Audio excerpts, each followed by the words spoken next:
much. The story tonight for the Reds, the return of Edinson Volquez. Only 9 starts all of last year. His season ended in May. And, of course, he underwent Tommy John surgery, and here he is making his 2010 debut tonight. Now, Jeff Bradley is sitting downstairs behind the plate. And, Cowboy, you will give us a special vantage point through the front 3 innings for Edinson Volquez tonight. Well, Tom, where I am sitting is almost directly behind home plate in the diamond seats. I'm about 4 or 5 rows back. You can actually see where I'm going to be sitting right now, and I'm straight down the pipe from where Edinson Volquez is going to be bringing that 98-mile-an-hour fastball. So not only will I be able to tell you what is going on, I'll be able to tell you how and why what is going on with Edinson Volquez on the mound, with the breaking ball, with the fastball, and the changeup. Tell you what, folks, it's going to be an exciting night for baseball tonight. I'm looking forward to it. How about you, Tom? I cannot wait, Cowboy, and we're going to be hearing from Jeff from right down there through the first 3 innings of the game tonight. Barry Larkin will be joining us in the booth during the game, but front and center is Edinson Volquez when we come back.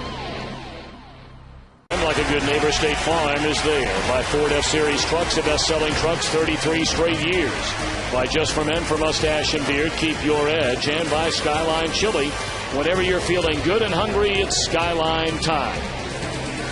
The Reds have taken the field at Great American Ballpark, a sellout crowd tonight. The Reds a half game in front of St. Louis going into play at the start of play today in the National League Central. Jim Tracy's Colorado lineup.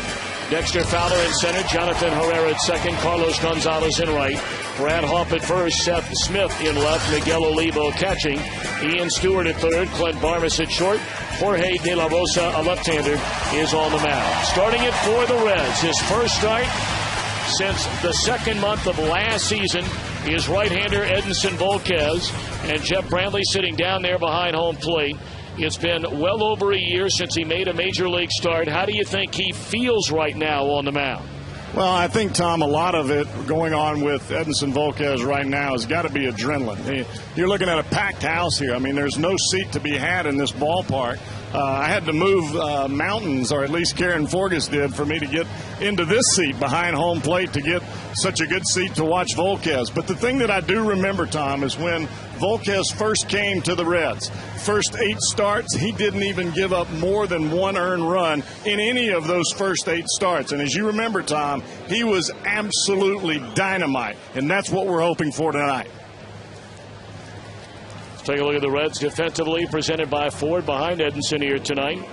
It'll be Johnny Gomes in left, Drew Stubbs in center, and Jay Bruce in right. Scott rolling out of the lineup tonight, so Miguel Cairo at third. The rest of the infield, the regulars, Cabrera, Phillips, and Votto, with a battery of Edinson Volquez and Ryan Hannigan. Edinson Volquez 2 weeks ago turned 27 years young. Grew up in Santo Domingo of the Dominican Republic, and of course he came over from the Rangers in the Josh Hamilton trade, December the 21st, 2007. His first full year as a Red, a National League All-Star in 08. Went 17-6 with an ERA at 3.21 that year. And then last year, just the 9 starts before his season ended with a trip to the disabled list and a pair of surgeries to his throwing right elbow. So Edinson Volquez delivers the first pitch, and it's a fastball, strike 1. And this game is underway. Volquez's first start in the major leagues since June the 1st of 2009.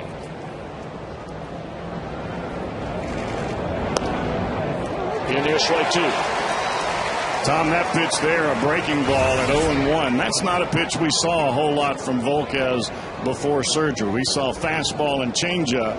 You had that pitch, you may be adding a few more wins. Well, his rehab totals in the minor leagues for both Lynchburg and AAA Louisville were staggering. There's a fastball at 94 miles per hour. In a total of 31 innings on rehab, Volquez allowed 14 hits, 5 runs. That's an ERA of 1.45. He had a record of 4-0. Struck out 28 batters and walked only 8. And it's softly lined into right field on a 1-2 pitch. A base hit by Fowler. He's going to second. Bruce's throw is not in time. Heads up base running by Fowler. It's a very wet outfield, and that ball just died in the grass. Jay had to run and get that ball, Tom, and it was a changeup from Volquez that he just left up in the strike zone a little bit. Once you get 2 strikes on a hitter, that's one of the pitches that Volquez really would rather have die down in the dirt instead of stay up where it was that time.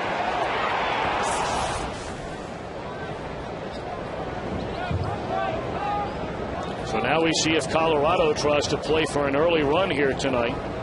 They have a starter who's just back from injury as well in De La Rosa, making only his 6th start of the year, his 2nd since coming off the DL. Showing bunt is Jonathan Herrera, and it's ball 1 away.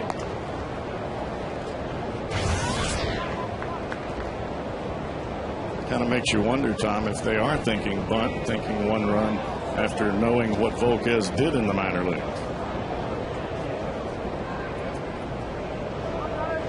Herrera, .316 batter, playing regularly since Troy Tulowitzki was hurt. There's a bunt back to Volquez, and he'll play to first and get the out there. They'll give Herrera the sacrifice, and Fowler stands at third with 1 out in the opening inning.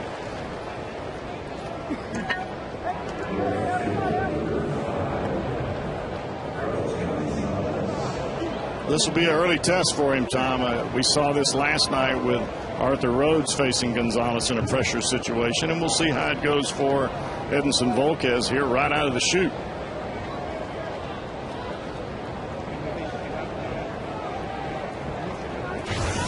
Carlos Gonzalez, a .313 batter, 17 home runs, 60 runs batted in.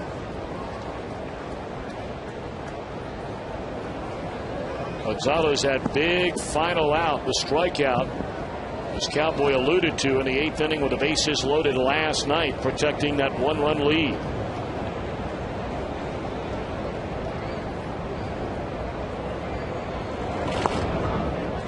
Fastball at 95 miles per hour, low and in, ball 1. Everybody talks about the adrenaline that you have when you come from AAA or AA, and then you finally come to the big leagues. And I expect to see some of that adrenaline in Edinson Volquez and with his pitches tonight. 1/3, 1 out. 1-0 the count on Carlos Gonzalez, and Volquez to the plate. A fastball rides high, 2-0.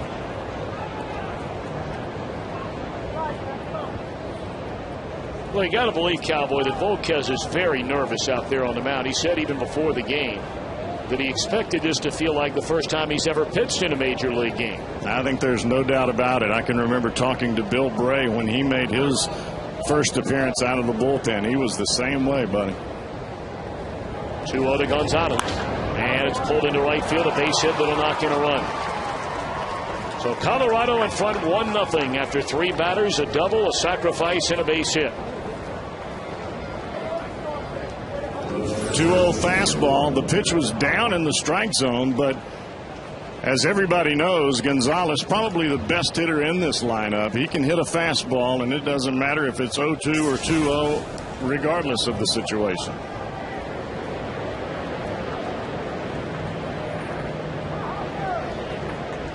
Volquez out there sort of shaking his head, disappointed at the way this one has started, but a long way to go.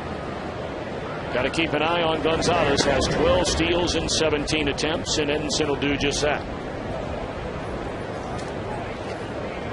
Sellout crowd on hand tonight in what has turned out to be a lovely night. Temperatures have really cooled off. It was a very hot day today, and expecting more of the same heat tomorrow.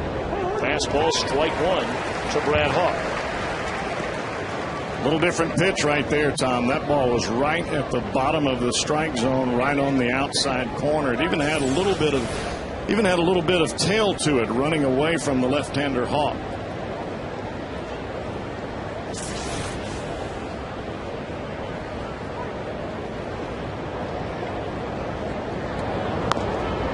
Threw a fastball right by him there to get ahead 0-2.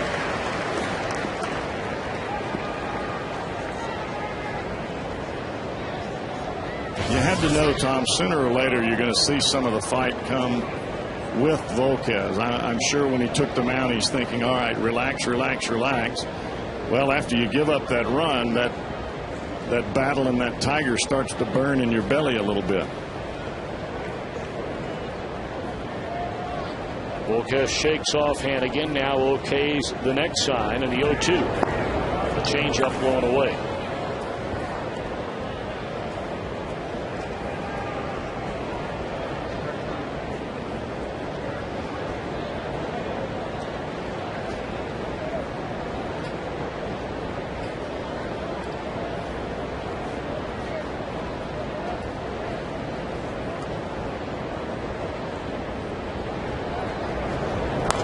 Gonzalez started to run and slammed on the brakes as Hawk fouls it out of play. It stays at a ball and 2 strikes. Tom, he has got some heavy heat on the fastball tonight. That pitch was 95, and I would expect as the game goes on, the velocity is going to continue to climb with Volquez.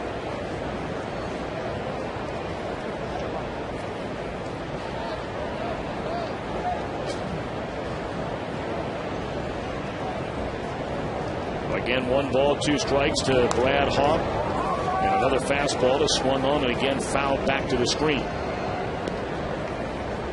Tom, it looks as though they're trying to set up for that changeup. The first changeup that he threw to Hawk at 0-2, Hawk took it pretty well. But after that fastball inside and then the fastball up that he fouled off that he looked like he was about an hour late on, I expect he's probably going to get a changeup here, and we'll see a little contact, or we may see his first strikeout of the night.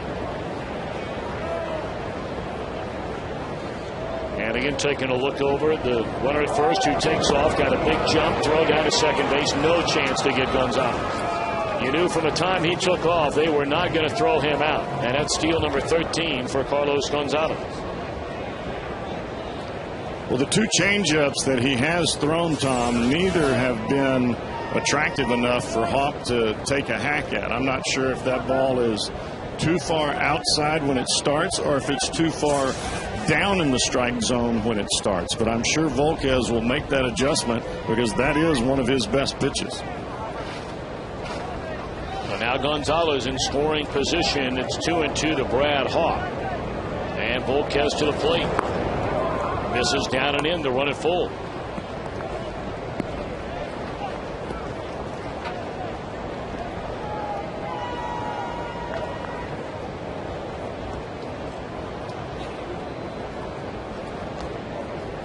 Volquez extremely delivered in between pitches, Jeff.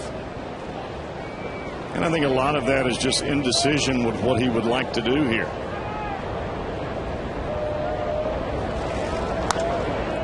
Fly ball in the short left field. Johnny Gomes over near the line makes a catch for out number 2.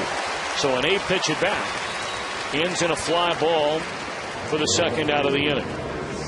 Tommy never did get him with the changeup, but he did get him with the fastball inside, and it's going to be tough for this. It's going to be tough for this Rocky ball club to lay off the changeup and sit fastball. There's too much differential between the heater from Volquez and the changeup. If they're going to just sit fastball, you're going to see a lot of that stuff, what we just saw, and that's weak pop-ups.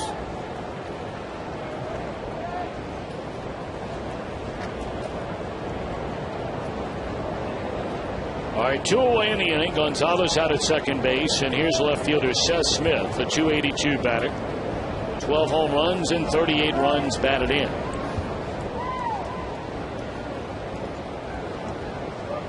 For those of you not with us before the ball game got started tonight, we brought you the ceremony from down on the field in its entirety.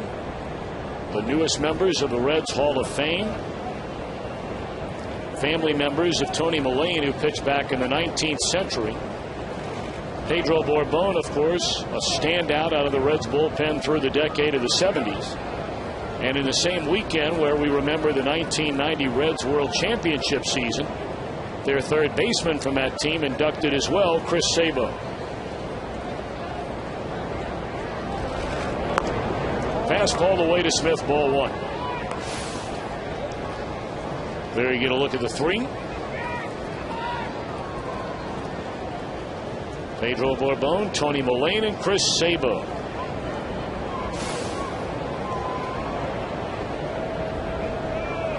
Gonzalez at second with 2 away and a run home in the Colorado first. And now Volquez falls behind 2-0. He fell behind Gonzalez 2-0, and he knocked in a run with a base hit to right field.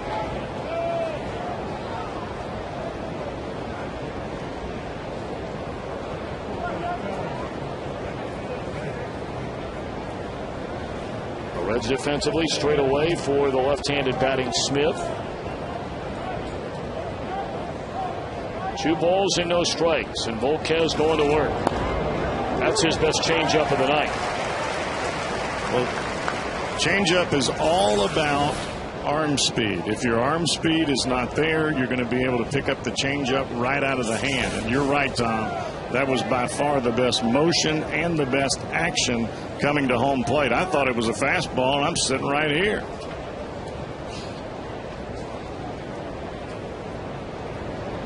Now 2-1 on Smith. Gonzalez leads out at second base, and he beat him with a fastball at 95. Now that's the old Edinson Volquez there. Changeups away, fastballs down and in. Very difficult to decipher which pitch is going to be where. He can beat you with it away. He can beat you with it in. Now the issue is, let's see a good pitch for an out pitch on this one. There's Jeff Brantley sitting right there behind the plate with a bird's eye view. 2-2 on Seth Smith. 2 outs in the inning. Beat him with a fastball out of the strike zone, and that'll end the inning. A 22-pitch opening inning for Volquez. He allows a run on a couple of hits. The Reds are coming to bat when we return. Colorado 1-0 in Game 2 of this 3-game weekend series. Dusty Baker's starting lineup reads as follows. Brandon Phillips will lead it off at second base. Orlando Cabrera at short. Joey Votto at first. Johnny Gomes, the cleanup hitter in left. Miguel Cairo for Scott Rowland at third, and Jay Bruce in right. Bruce Stubbs in center. Ryan Hannigan catching. Edinson Volquez, and on the mound for the Rockies, making his second start since coming off the disabled list. He missed nearly 2 full months, 2.5 months, but he is mighty impressive when he's throwing strikes. Is Jorge De La Rosa. 25 starts, Tom, leading up to the disabled list for De La Rosa. He was 19-3 over those 25 starts, but his last start after being on the DL for the duration that you were talking about, only 4 1/3 innings. What he did was he tore a ligament in his pitching hand right along this area right here. That, my friend, is major difficulty. I'm just watching him throw from down here. It almost looks like he's throwing a pie. He can't get through the baseball. And if you can't get through the baseball, you can't get that high velocity. Well, we saw De La Rosa before the injury in spring training. Cowboy, he might have been the best looking pitcher we saw all spring in Arizona. No doubt about it. See, the overall numbers, only his 6th start of the year. He made 4 before he got hurt. Then that start Jeff alluded to before the break against San Diego. And it's ball 1 down low to Brandon Phillips, coming off a big night last night. In fact, Cabrera and Phillips were most of the Reds' offense last night. That duo combined to have 5 hits and 8 at-bats, knocked in 2, scored 2. The rest of the lineup had 3 hits combined. That one popped up in a shallow right, and easy for Herrera. Boy, this is a guy you can't give away at bats with 1 or 2 pitches in an at bat, because he will walk people. Take a look at Colorado defensively, presented by Ford. Smith, Fowler, Gonzalez in the outfield. Stewart, Barmes, Herrera, and Hoff in the infield, and a battery of De La Rosa and Olivo.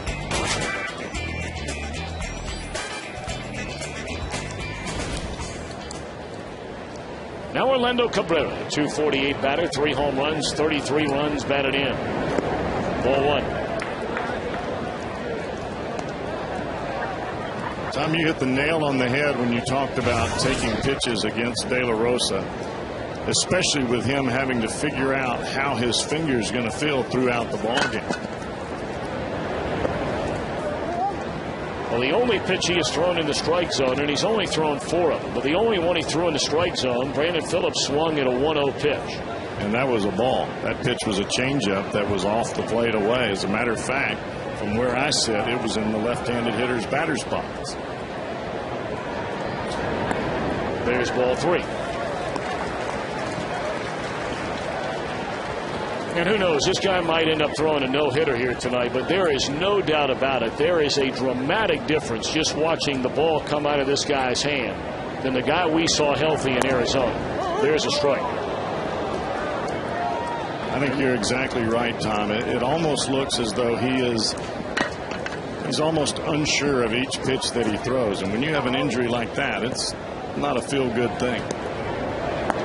And there's a walk. A 5-pitch walk to Orlando Cabrera that'll bring Joey Votto to the plate. You know, and again, you can say it's spring training, big deal. I only bring it up because, Cowboy, we were there to watch it with Jorge De La Rosa on the mound. In fact, we did the game here on Fox Sports Ohio from Goodyear, Arizona, and he pitched in the game. And his stuff was beyond belief. Well, he was nails then, Tom, and not only did he have the velocity, but he had great life the last 2 or 3 feet to the plate. Right now, the life on the ball is dead as it comes home. And Votto grounds the very first pitch of the at-bat into a double play. Well, the Reds hitters made it very easy for De La Rosa in that inning. He threw 2 strikes to get 3 outs. Serious injuries, call 1-800-ELK-OHIO. Well, here you are. Tuning up, Cowboy, for the final 2.5 months of the year, and you basically get your ace and don't give up anything to get it. Not too many teams can bring a 17-game winner out of their minor league system and plug him right in, especially a guy with the competitive nature of Volquez. But to be honest with you, Tom, I think it's the best case scenario for both he and Bill Bray. You come right into a pennant chase scenario. You don't have time to worry about the aches and pains in your arm or your elbow. You just go out there and compete and let it all hang out. Colorado scored in the first inning on a double by Dexter Fowler, a sacrifice punt, and then an RBI single by Carlos Gonzalez. So here we go in the second inning. And a first pitch fastball, strike 1 to Miguel Olivo. Olivo having just an outstanding year. .325 batter, 12 home runs. Number 12 came last night and has 43 batted in.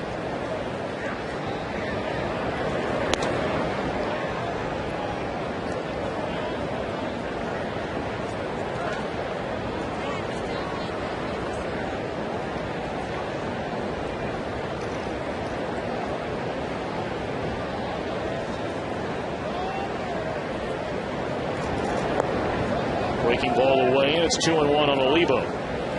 That's the second breaking ball we've seen from him, Tom, and both of those breaking balls have had some great snap to it, and I would imagine it's just going to take a little bit of time for him to get comfortable getting it where he wants it with all this adrenaline that he's got going tonight. Fastball up and away, now 3 balls and a strike on Olivo. Colorado begins play tonight, 3 behind front-running San Diego. The Padres got a win to pick up a game on both Colorado and the Dodgers last night. So Colorado 3 behind, the Dodgers 3.5 back. That one fouled away off the first base side, although the Dodgers lost again today. 2-0 to St. Louis.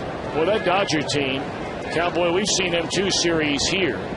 And they have knocked the cover off the ball, and they've gone into St. Louis, and they seemingly can't even get a hit. It's almost as though they're intimidated walking in there. They've been dominated there the last number of years. There's a strikeout of Olivo. They've been dominated there during the regular season. The Dodgers eliminated St. Louis during the division series in the postseason last year. Well, that last fastball was a fastball just above the hands of Olivo, and that had some big-time late life to it. That ball looked like it jumped right as it got to home plate.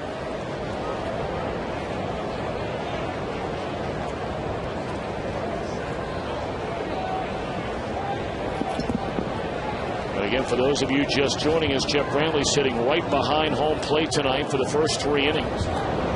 Bring you up close and personal, or as up close as he can get to the Reds right-hander on the mound. And there's Jeff Brantley right behind the plate in the 4th row. Those are definitely not the Bob Uecker seats down there. They've got some good food down here, Tom. Yeah, you can also have a couple of drinks for nothing as well. Well, I wasn't going to tell you, but I have. The ribs and chicken are good. Sorry.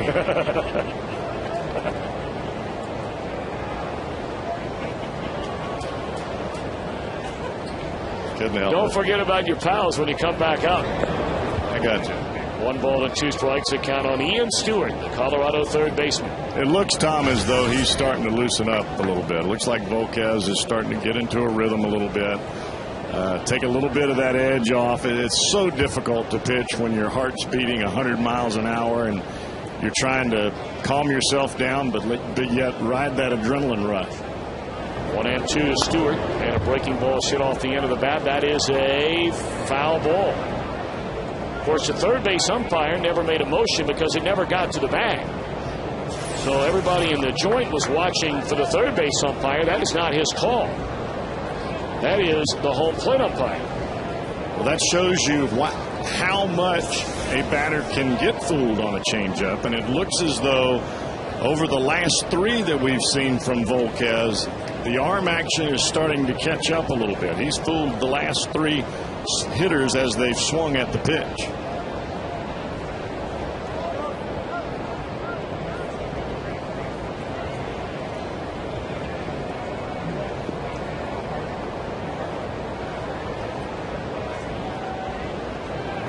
One and 2 on Ian Stewart. Breaking ball, swing and a miss. Mercy. That's 3 strikeouts in a row now for Edinson Volquez. You talk about the bottom falling out of a breaking ball. This is the part that we missed when Volquez was around the first time. He didn't throw a whole lot of breaking balls. That one there started in the middle of the plate and ended up on the back foot of Ian Stewart. He had no chance to hit it. Probably should have just let it go, but the thing looked like a fastball until the last second. Boy, great pictures there on our X mode camera. That ball shot into right center field on the first pitch, a fastball by Barnes. So he's aboard with a 2-out single, the 3rd hit tonight for Colorado against Edinson Volquez. And Tom, that's really what you try to do from a hitting standpoint against a pitcher that you know has phenomenal secondary pitches. You go up there, first fastball you see, you take a hack. That's what we saw from the Reds there in the first inning. And I think they're thinking that De La Rosa, who's coming to the plate now, is the De La Rosa of a year ago. He still doesn't have the snap on the ball that he had in the year past. So now the pitcher, De La Rosa, not a bad hitter. 2 for 9, 3 RBIs, and has a double. And he goes up there hacking, first pitch fastball, and it's hit back to the screen, strike 1. I think the thing that you have to like what we've seen thus far, and albeit very short, is the fact that Volquez is throwing strikes and he's challenging the hitters right off the bat. And he's pitching on both sides of the plate as well. 0-1 to De La Rosa is a breaking ball in the inside corner. Another good breaking ball from Volquez, and that's strike 2. Tom, that buckled me in my seat. Oh, my goodness. I thought that was going to be a fastball up and away, and I squeezed my legs as the ball darted towards the middle of the home plate.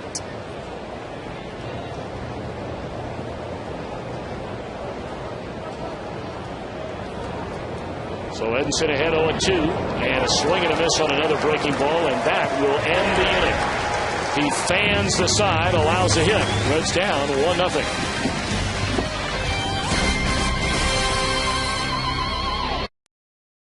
And just playing hard and having fun. Because if you don't have fun in this game, you might just go home. But I'm having fun like a 40-year-old kid and just out there just doing what I'm doing. Most 40-year-olds are sitting in a seat like I'm sitting in here at the ballpark, not on the baseball field.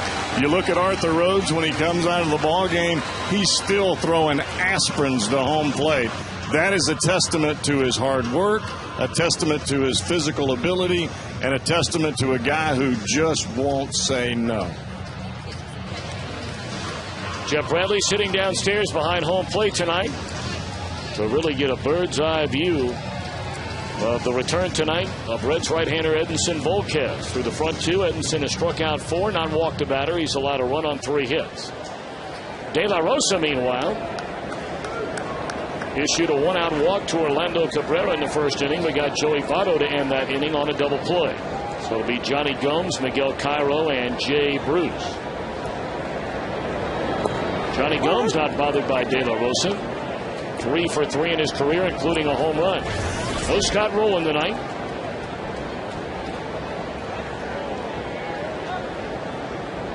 Finale of this series will be an afternoon tilt tomorrow, and then Washington comes to town for 4 beginning on Monday night. Off the end of the bat, it will be run down by Fowler, and that's an easy out. And Cowboy, certainly you can't like the approach early on. And it's not to say when you get a good pitch you don't swing at it, but we talked about even when he's good, De La Rosa has a tendency to be wild, and he's really had a hard time throwing strikes, at least in the first inning. But with a few number of strikes that he's thrown, he's gotten 4 outs rather easily. Well, I think when you look at this overall, I think the second time through the lineup is going to be a little bit different for the Reds. I think they'll realize that this is not the same De La Rosa that they're used to seeing. Here's Miguel Cairo. Boy, where would the Reds be without Miguel Cairo? I mean, you can go up and down the lineup. They had 4 All-Stars this year. All the great starting pitching, the great years that regular players are having. But when Joey Votto earlier this year was out for a week with a bad neck, Miguel Cairo took over for him, knocked the cover off the ball, and over his last 30 appearances, spanning 79 at-bats, Cairo has 29 hits. That is a .367 average. And tonight makes his 20th start of the year. 2-0 count to Cairo. And he looks at a strike. Tom, I think you hit the nail on the head when you were talking about the MVP type play that the Reds have received from Cairo, and that's the kind of position that's awfully difficult to win in spring training. You have to go on past performance.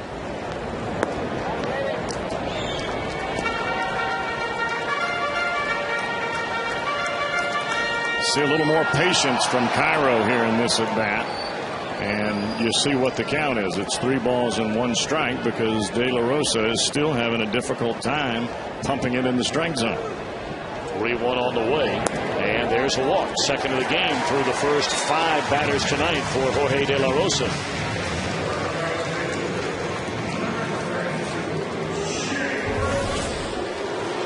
We'll see if Jay Bruce can start to kick things into gear again. He had a 3-run home run taken away in the game last night on a spectacular grab over the wall in right center field by Dexter Fowler. Told you the last time Jay Bruce knocked in a run was what turned out to be the game-winning home run, the final home game on the last home stand. That 2-1 blast off Roy Halladay. Reds went on an 11-game road trip. Bruce did not knock in a single run.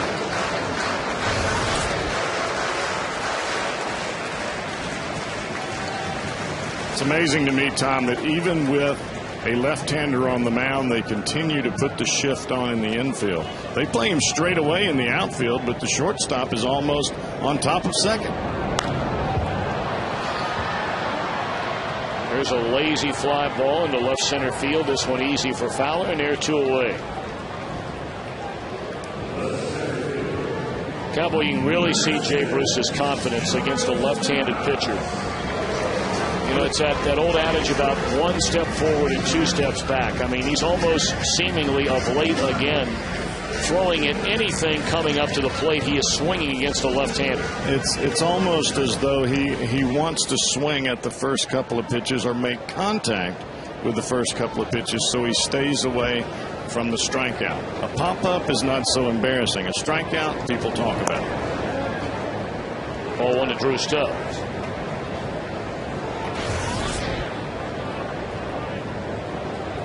Stubbs at .236 with 11 home runs and 43 runs batted in. This sellout crowd looking for something to get excited about. And Stubbs trying to give it to him right here and right now. In the air down the left field line. Is it enough to get out of here? Get excited!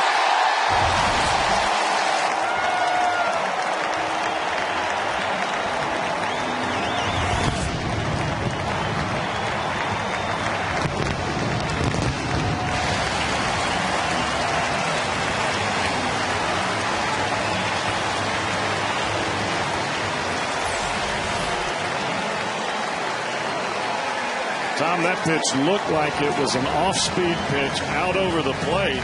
It looked as though Stubbs was going to be a tad early, and for some reason he was able to keep his hips cocked and didn't open the hips until the last second and just flipped that baby out of here. A very short 328 feet down that left field line, and Stubbs just did clear it. The pitch looked like it was away from Stubbs just a bit, but you can see the hips stay closed until the last second, and then boom, they open right in time. So the Reds have a 2-1 lead for Edinson Volquez, and it's 1-1 to Ryan Hanigan for Drew Stubbs, home run number 12. And now 45 runs batted in for Stubbs. How amazing is that, Tom? It just blows my mind for a guy that started out in the leadoff spot, and now here he is loading up on home runs and RBIs, and batting average doesn't seem to be a concern as much anymore. 2-1 to Ryan Hanigan. Tom, how good would Stubbs be if he could cut those strikeouts in half? Oh, my goodness. He could hurt some folks. And obviously that's part of the grand plan for Drew Stubbs. Still a rookie in his first full year in the major leagues, playing every day. I mean, there is a lot to like about the former number one pick out of the University of Texas. A lot more learning, a lot more experience, and obviously, Jeff, that's exactly what they're hoping will happen. Well, I think as long as he continues to talk about the game and learn and make those small adjustments as he has, I think he'll continue to get better. Breaking ball is high to Ryan Hanigan, 3-2. The one thing that you don't expect, and you really don't want this to happen, is for a guy to make a huge adjustment and everything come together overnight. Because sooner or later he's going to run into trouble at a later time in his career, and if he makes another huge adjustment, you might lose him. 3-2 the count on Ryan Hanigan with the bases empty and 2 out. And that was nowhere near the strike zone, and that's a third walk in the game issued already through the first 8 batters of the night for De La Rosa. You got to wonder if this guy's healthy, to be completely honest, Jeff. That's what I was going to say. I haven't seen anything from him besides the fastball and a changeup that would make me think that he's okay. That breaking ball there was terrible, and we haven't seen any other ones. That boring cutter that he threw under the right-hander's hands, we've seen none of those tonight. So now Edinson Volquez, only 7 hits in 77 career at-bats. That's a batting average of a secret agent, .091. Cowboy, were you a secret agent for your career? Did your career batting average start with an O? This ball driven into right center field, but Fowler will run it down. Cowboy, yay or nay? Secret agent. Yes, I am. Drew Stubbs, a 2-run home run to put the Reds in front. 2 goes to the Reds Community Fund. Shakely. It's done. Tom, this has been absolutely incredible to sit down here and watch the pitches come in from Edinson Volquez. You get a perfect bird's eye view as to what he has on the day. The breaking balls have been out of sight. The changeup is really starting to come, and I fully expect the fastball to continue to rise from the 93, 94, 95. Now he's going to be heading into that 96 category. Well, in 1995, Barry Larkin had a pretty good year. And Barry Larkin kind enough to join us up in the broadcast booth tonight in town, of course, for the induction ceremony, both on the field before the game today and then tomorrow night. How are you, young man? I'm great, man. Great to see you. Happy to be here. It's always nice to come back. It is nice to see this young man back on the mound. I was looking for the Reds to make a trade, but I didn't realize that this guy was going to be ready the second half, so it's interesting to see. And, I've got an opportunity to watch him before all the injuries that came about. And if he can get back to where he was, it's going to be a good second half for the Reds. Let me ask you, when you're you go back to the 95 club, when you make it to the NLCS, you guys make the whopping deal there right before the break where I think you got Mark Portugal, right? That whole group, Deion Sanders. And sure. and the big trade takes place, and obviously a big shot in the arm for a ball club if you're thinking about winning a World Series, and you guys had a team that could have done it that year. What does it mean to the guys on the team when Edinson Volquez now is back? Well, it means everything. You know, I think the team certainly is looking, if we have a chance to win, the team is looking for the front office to do something. Sometimes that something happens from within the organization, but something has to happen. When you get close, listen, the last time this team has had a chance to win was 1999. Right. And so when you get a chance to strike and the fire's hot, you got to go for it. This is the move. We've been talking about it at the network. This is the move. You got to get some kind of pitching, someone that's going to take you that second half, someone fresh, and Edinson Volquez is one of those guys. Boy, man, I mean, you were always smooth, but now the TV work, you're dialed in now. Am I right or wrong? Hey, I tell you, I enjoy it because I get an opportunity to watch all the time. Jeez. I remember coming down there to interview you back in the mid-1980s in the old Channel 5 days. I mean, you were always good then. Well, thank you. Even though that Michigan, sort of thing. Well, let's leave that But anyway, alone. I mean, now all of a sudden you walk up here like you own the joint and just bang, bang, bang. It's comfortable, man. It's comfortable. It's nice to be back here. You know, I've been doing this now for 2 years. Mm-hmm.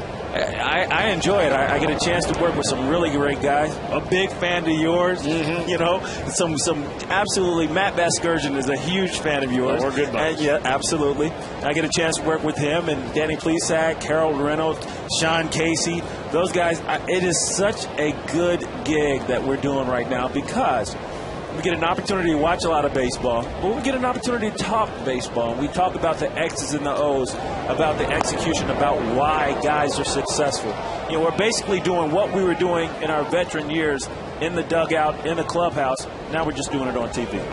Hey, Lark, this is Cowboy downstairs. I'm in the popcorn section. I've seen you down there, Cowboy. In 95, you talked about it a little bit. How important was it for us psychologically to make the trade that we made when we got Portugal, when we had John Smiley and Burba, just really putting that rotation together with Pete Schurig, Mike Morgan. Just talk about the psychological effect on the club at that point. Well, psychologically, I think you have a situation where you know good and well that your team is out there and you're winning. You're in a dogfight. You want to make sure that you have the support of the front office saying, listen, we know you guys are close, and we're going to be willing to go out there and go the extra mile because you guys are close. And it gives you as a player, it gives you an edge. You just know that everybody is kind of synced up and kind of harmonious. Everybody's on the same wavelength, and it's a positive thing. You know, sometimes, Cowboy, you know this as well as anybody, sometimes that move doesn't always come from the outside. You know, we were talking a lot about Cliff Lee possibly coming over here. But you know what? Edinson Volquez is a pretty good pitcher as well. An accomplished pitcher with some great stuff. And, you know, you want, as a player, you want your front office, you want your organization to say, we have a chance to win, and we as an organization are going to be, we're going to be willing to do whatever it is to help you guys kind of reach that goal. And don't you think that sometimes the July 31st deadline is blown up a little bit beyond what it needs to be simply because August 31st could be just the same? It sure could. It sure could. It's not about names. It's not about formalities. It's about guys going out there and getting the job done. You know what? I think psychologically, a lot of teams look at that date, okay, this is the last time we could do anything to add anybody to our postseason roster, okay. But as far as in the clubhouse is concerned, as long as you are willing, as long as you feel as a team that your front office is willing to do whatever it is to help you get over that hump. That's all that matters. That's all that matters, absolutely. 2-0 on Carlos Gonzalez after a walk to Herrera. Throws him a 2-0 changeup that's fouled away by Gonzalez. 2 balls and a strike. When you're sitting at the MLB Network studios, and look, you know, some of the names you just mentioned, guys that have played a lot of other places. And, you know, you get inside that baseball bubble, but you get out of a Cincinnati baseball bubble. Sure. What do people think of this team, or at least what are you hearing people saying about this Reds team? Before this year, people were non-believers. Sean Casey and myself were the only two that really went out and said that this team was going to be competing late in the season this year. And because of the Scotty Rowlands, because of the Orlando Cabreras and the development of the Joey Vottos and the Jay Bruce and Brandon Phillips, people still don't believe. I think they're starting to believe. But, you know, you look at it, and you're talking about the San Diego Padres as well. Cincinnati Reds as well. So, you know, and the Atlanta Braves. And these Texas are three Rangers. Texas Rangers. These are teams that historically have not been able to get it done. But certainly having the opportunity to go to spring training with these guys, that's why I predicted that these guys would finish high up there, if not win it, was simply because of the opportunity that I had to spend some time with Jay Bruce. I saw some vim and vigor and fire in that young man's eye, and I know good and well he's a young player, but he's a player that wants to get it done. I had a chance to spend some time with Joey Votto and with Brandon Phillips. I personally had a chance to sit down with these guys and just talk to them and watch them work. And that's what it's about. It's not about what's conveyed in the public. It's about what happens when the cameras aren't there. And I saw those guys getting after it in the weight room, getting after it on the backfields, you know, on field Z, taking ground balls with bad hops and taking hours and hours and hours of batting practice. That's why. That's what happened. That's what gets it done. And this team is comprised of a lot of the guys that are following the Scotty Rowlands, the Orlando Carreras. 2-2 to count on Gonzalez. Barry Larkin in the broadcast booth with us. Cincinnati Moeller High sitting in the booth, in fact, just to our left. His high school coach, Mike Cameron, who, of course, won so many state championships as a head man for the Crusaders. Now, he's the scorer, right? The official scorer? Number 2 in command. Okay, because I don't remember what the guy's name was, but I certainly was looking up. Where is he sitting? Because I used to look up here all the time. After I look up at the board and get an error, and I look up and say, can you make that play? I think Glenn Sample was his name, right? Glenn Sample was his name. Yeah, but there's Mike right there. He was my high school coach, juniors high school coach. He did a lot of great things in his career and helped a lot of young men develop into great baseball players. And, of course, the 1 year he steps down 2 years ago, the very next year, Moeller wins the state championship. There's a swing and a miss. And, again, that was a Volquez changeup one at Cowboy at strikeout number 5 tonight. It's all about arm speed, Tom. He set it up with a hard breaking ball inside that he just fouled off, and he comes back. This changeup actually starts in the middle and runs off the plate away. You know, I think it's so important to watch. When we're watching Volquez throw, and you heard Cowboy talk about it, his arm speed, his looseness. You know, a lot of times I've seen guys come back from surgeries and they're just not as loose and free, and it doesn't look like he has any tightness at all. And when he could throw that mid-90s fastball and then throw that 70-mile-an-hour changeup, that's very difficult to pick up because he doesn't look like he really does anything differently. Maybe muffle that ball a little bit on his grip, but that's about it. Well, now, how's your family doing? Everybody good? Everybody's great. Mom and Dad are good? Mom and Dad are great. All right. Everybody's doing well. Because I know everybody, obviously still talked so much about you, and everybody was so excited when you were down there in spring training. Yes. And Mr. Castellini and the ownership group, Walt Jocketty, they continue to bring so many guys back in the fold.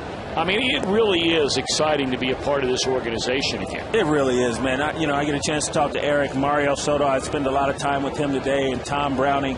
It's just nice to see the guys back here, and they're back here not in kind of a figurehead capacity. They're back here making a considerable difference and influencing some of the guys coming up through the organization. When Walt Jocketty reached out to me and told me he wanted me to speak with Bob Castellini, that's exactly what they said. We don't want you just to be here We want you to be here to help us develop. And I had a chance to go out in the spring training. As I said, Eric Davis had a chance to be out there in spring training. Tom Browning's been out there.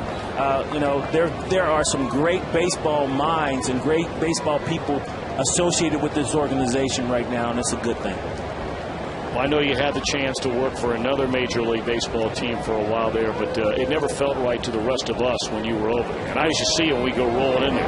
It's funny. In 2005, I had an opportunity to go and play for the Nationals. And I went and I sat in that dugout, and I saw that jersey with number 11 on it, and I could not bring myself to putting that jersey on my back. It just didn't feel right. It's nice to see you with number 11 in a Reds jersey. Can you stick around for one more half inning? Sure, you got it. We have these things called breaks. You know all about it. I do. All right. Got to pay Brantley's salary down there. Signs in left center or in right center during our game tonight. Tina Griffins of Cincinnati will win the beautiful new Tundra on display every night at the ballpark, and you can register for your chance to win in an upcoming game by seeing one of your Cincinnati and Northern Kentucky Toyota dealers. Top of the order, Reds lead 2-1. They bat in the third. And Brandon Phillips looks at a strike. Jeff Brantley is sitting downstairs in the diamond seats to get a better look at Edinson Volquez, his 2010 debut tonight. And stopping up in the booth, Reds Hall of Famer, and won't be too long from now, he'll be a Major League Baseball Hall of Famer, Cincinnati native Barry Larkin. There's a check swing and a roller back to the mound. One away to begin the inning. Barry, if you could say anything to some of the younger players on the Reds. You know, we know Rollins had postseason experience, Cabrera's had it, there are others. But for the everyday guys, the Vottos, the Phillips, the Stubbs, the Bruce, Gomes, these kind of guys that have never been there before. Yeah. Is there one or two things you would say to them to maybe file away as they're now starting a push to try to get in? You know, I think, Tom, I think it's for every player, it's about consistency and longevity. You know, there's going to be plenty of times where you feel good and strong early in the season and you're doing well. But as August comes, end of July, August comes, in September, those are the dog days. At that particular time, that's when you have to have the mental capacity and the work acumen to go out there and do it the same way. Not at the same intensity, not as many, but certainly mentally you have to stay focused at that time of year, because physically that's when you're starting to feel a little bit drained. So I would just in advance talk about what's going to happen down the road, down the stretch. We're going to be tired. We're going to struggle at times, but we cannot go away. We cannot deviate away from what we're doing right now that's making us successful. At least that's what Cowboy told me. Well, I can promise you one thing. He might have told you something similar to that, but I can promise you the words acumen and deviate never entered that conversation. Stop it. He just had a little twang on it.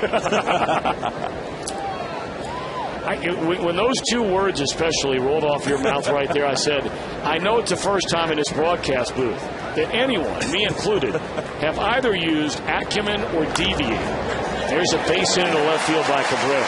Boy, he's been a nice player to watch. I love him. You know, when I had an opportunity to talk to him in spring training, you know, I went up to him and I said, man, I'm so proud of you. Just because of everywhere that he has been, he's won.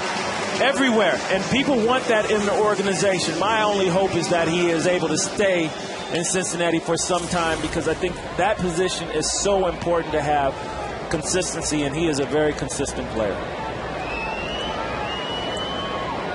I remember him as a youngster in Montreal, though. Mm-hmm. Man, he was hitting behind Vladdy. He was the protection for Vladimir Guerrero as a young player. Well, they had some players in that lineup. Jose Vidro, man, that guy could hit. Larry Walker. Oh, yeah. Marquise Grissom. Delino DeShields. Man, they had some players. Well, that was a club, when you go back to that 1994 year when the strike hit and everything, where the Reds were the leaders in the West. Yep. And Montreal had the best record in the entire National League. They were the leaders in the East. There weren't three divisions back in those days. Right. And many wonder, you know, if the Reds that year would have played Montreal, you know, how would that NLCS have turned out? It was interesting. We were in Montreal during the work stoppage. When they said it's over, or this isn't going to work out for us, fellas, or, you know, we've got the impasse or whatever it was at that particular time. Not exactly sure of the verbiage, but we were in Montreal. I remember standing on first base talking. I don't know if Andres Galarraga was there at the time. Whoever was the first baseman. I remember sitting there talking about, this will be terrible if we cannot continue to play, because we're both in first place. They had a really good team that year. If I remember right, they had John Wetland closing for that team, and I can't remember who the Rojas, was that who it was? Was he center Rojas as well? Yeah. They had a good team. They really did. 2-1 to Joey Votto. 2-1 is our score. We're in the bottom of the third inning, and De La Rosa to the plate. A check swing. They appealed. Didn't look like he went. No, says Tom Halyard. I'm so glad this guy had an opportunity to make the All-Star team, but, you know, it's a shame that it came down to the fans voting. I mean, it really is amazing, and there's always going to be your All-Star snubs, but the way this guy, you know, handled everything, it was interesting because I saw the day after he got snubbed, I think he got called out on strikes. He got kicked out of the game. That's right. And, guys were asking me, you think he's, concerned about the All-Star snub? Do you think he's upset this, that, and the other?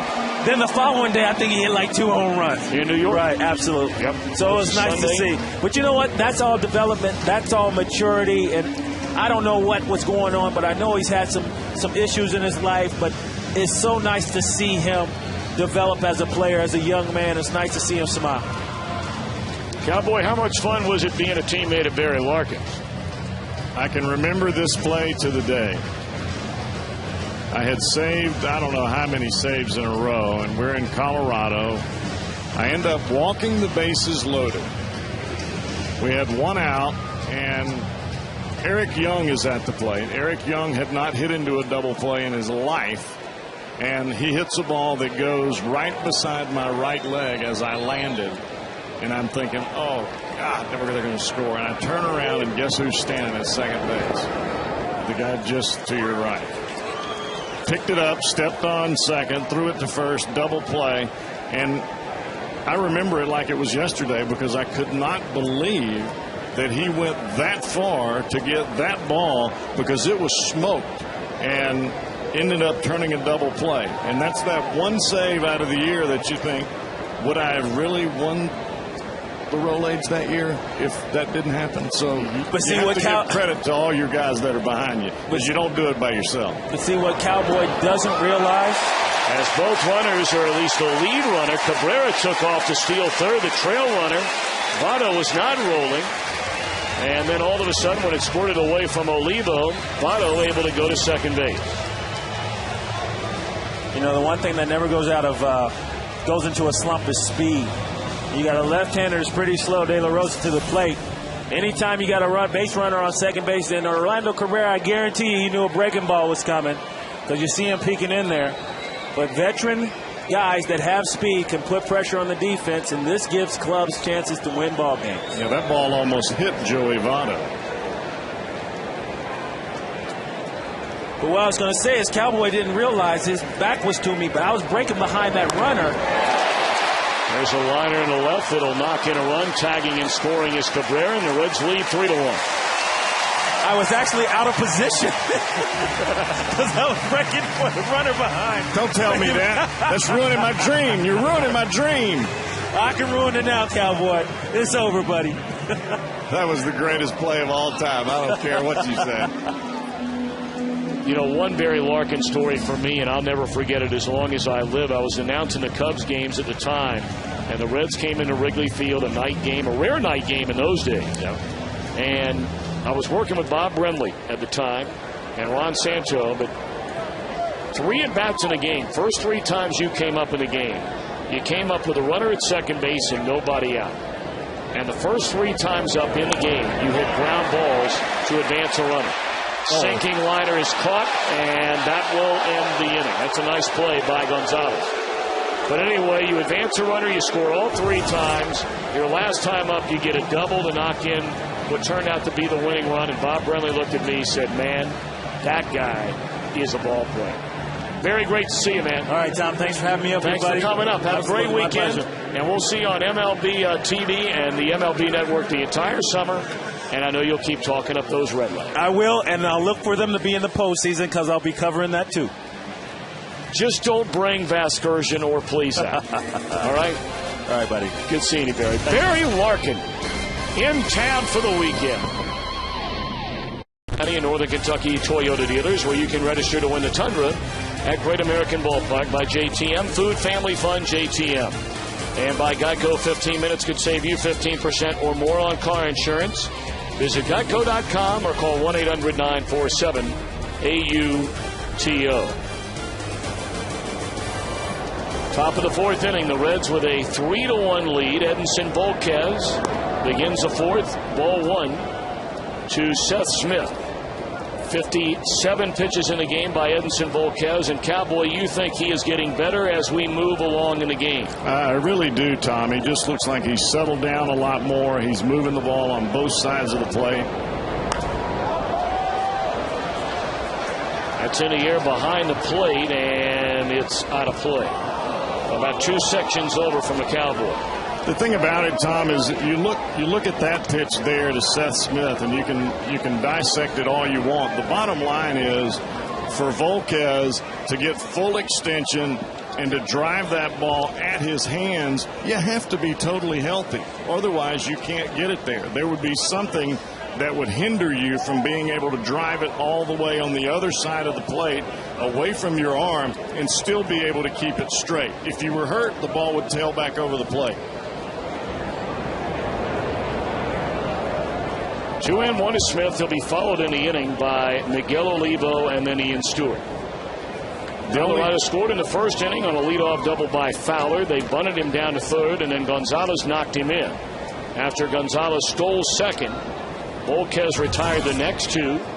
He struck out the side, allowed one hit in the second, walked a batter, got a strikeout in the third. That one hammered down the right field line, foul. The only thing that I see thus far that he's going to have to work on, Tom, is his location with the breaking ball and the changeup. But for Volquez right now, his fastball is so good, and he's able to locate it on both sides of the plate. Reality's sake, you just keep the changeup away from the hitter, and you keep the breaking ball in the same spot. Just keep it away, and you don't get burned with it.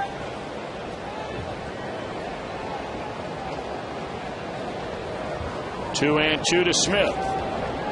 5 strikeouts, 1 walk for Volquez tonight, and that one's in the air and should be out number 1 here in the 4th inning. Gomes coming in to get it, and it is. Tom, I wish you could see the ball as it just jumps, being at the level that Volquez is, almost as though I was in my lazy boy standing behind or sitting behind home plate as Ryan Hannigan is. That ball looks like it's going to be about belt high, and by the time it gets to home plate, it's about neck high, and the bat head is already committed to the strike zone. There's no way you can put the ball in play fairly. Well, 1 away, and now Olivo struck out his first time up. Wow. Sitting here, Tom, is almost as though I'm sitting in my lazy boy in front of the TV. The ball is coming at my stomach, and it takes a direct right turn, and it hits the little wooden knob that's down here beside my chair that adjusts my feet. Mercy, mercy. Breaking ball followed by a changeup, and Olivo behind 0-2. Everybody remembers the Bugs Bunny commercials where you pull the string. Well, he just pulled the string, and he made him look awfully foolish. Ahead of Olivo 0-2. Comes right back with a fastball, and it's a line to Brandon Phillips for the second out of the inning.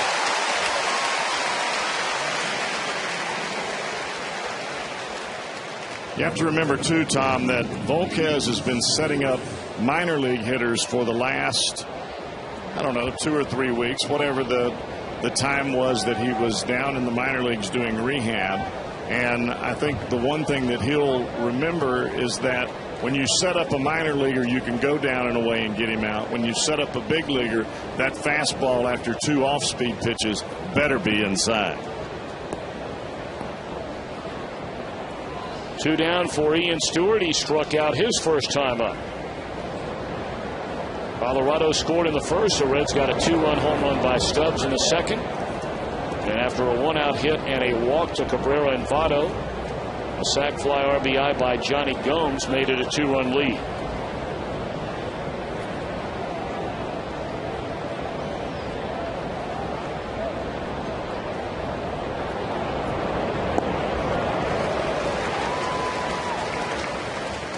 Tom, you said it earlier, talking about Volquez being nice and long and loose, and he didn't have that same delivery in the first inning. I think he was a little juiced up with the crowd and everything, but boy, you talking about arm speed on a changeup now. And then he comes back with that kind of a breaking ball. I mean, this is very impressive stuff in this inning by Volquez. It really is, Tom, and to be able to throw a changeup where you have full arm speed and the ball just comes out of your fingers at the last second. and then you come back with a breaking ball where you have to use your fingers on top of the baseball and drive the ball down in consecutive pitches. Oh, baby, that was close. But just looking at the setup of those three pitches, Tom, the changeup first, then the breaking ball, and then that fastball that I thought it was a strike, but evidently it misses. But that's the kind of pitching that if we're going to get that from Volquez, that's a #1 in any league at any time. 2-2 the count on Ian Stewart. He's got to be wondering what is coming now. Oh, my. That's all, folks. Oh, my. Welcome back, Edinson Volquez. That's strikeout number 6. SportsOhio.com. Get a recap of the game after it's over by going to FoxSportsOhio.com, presented by 1-800-SAFE-AUTO and SafeAuto.com. Hall of Famer Hal McCoy hanging out tonight and waiting to hear from you. I'm Tom Brenneman. Barry Larkin has joined us tonight, and the Cowboy is out on the range right now. Is that what you call this? Well, you're not in here. So that means you're out there, and if you're known as a Cowboy, then that means out on the range. Here's a one-hopper to Jay Bruce, and that's an easy out to begin the inning. Well, you can tell Hopp has not played first base a whole lot. He caught that ball and looked like he was going to run around towards second a little bit. When you catch the ball at first base, your first movement is supposed to be directly towards first base. He just kind of made a big circle and then assumed that the pitcher was going to be there. What if he's not? You're in trouble. Hey, by the way, what are you drinking down there? I am drinking a Coke. I'm drinking a Coke, and it just happens to be in this, I've told a police officer that before. Well, I'm getting another one, actually. I'm already through that first 48 ounces. I need another one. I'm used to having about 4 or 5, Tom. You know. Don't forget your friends. Nachos are great. No. There's ball 1 to Bruce Stubbs. He hit that 2-run home run down the left field line. His only at bat tonight. This one fouled out of play. A ball and a strike.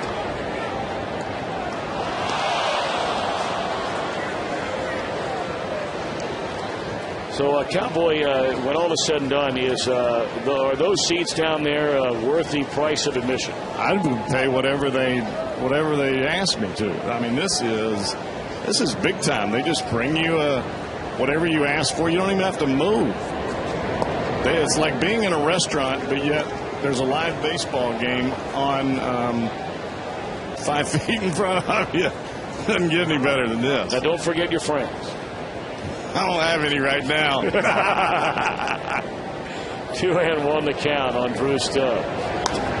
This one driven into right center field, hit pretty well. Back to the wall. Gonzalez goodbye. A second home run for Drew Stubbs.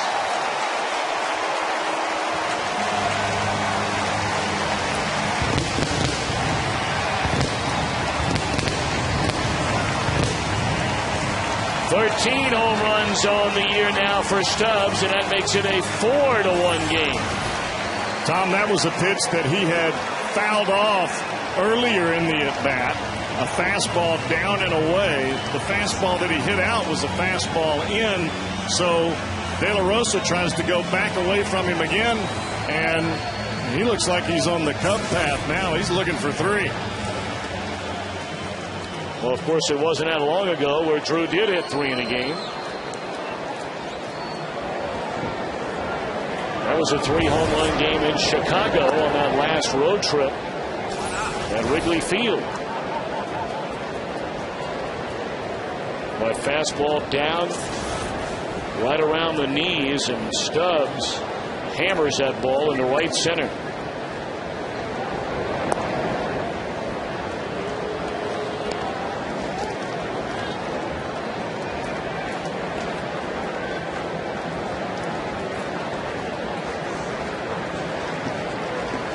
Ranch dressing is really good on chicken fingers. Did you know that?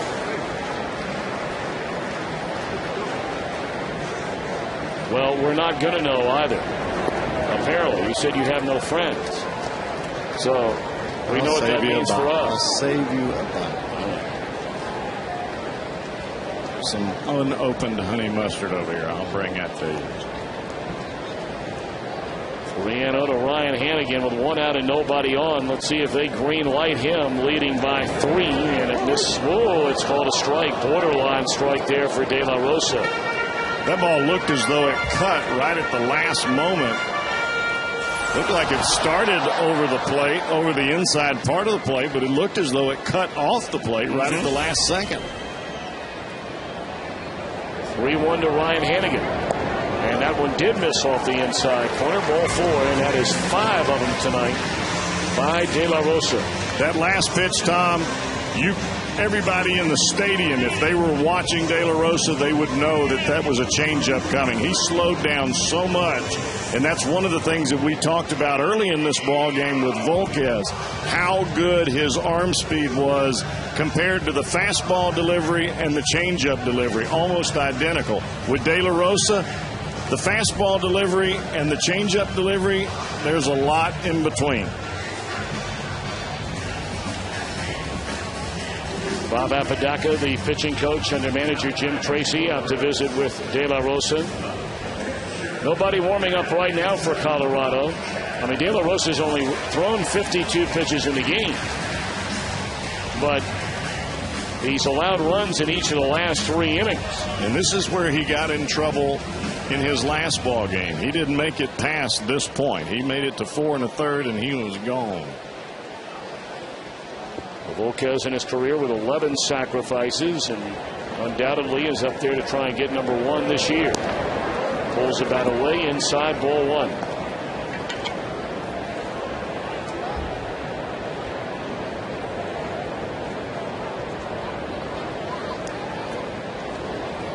You can be assured, Tom, that he has gotten plenty of bunting practice down in the minor leagues since he was gone. I bet they work on this stuff night and day.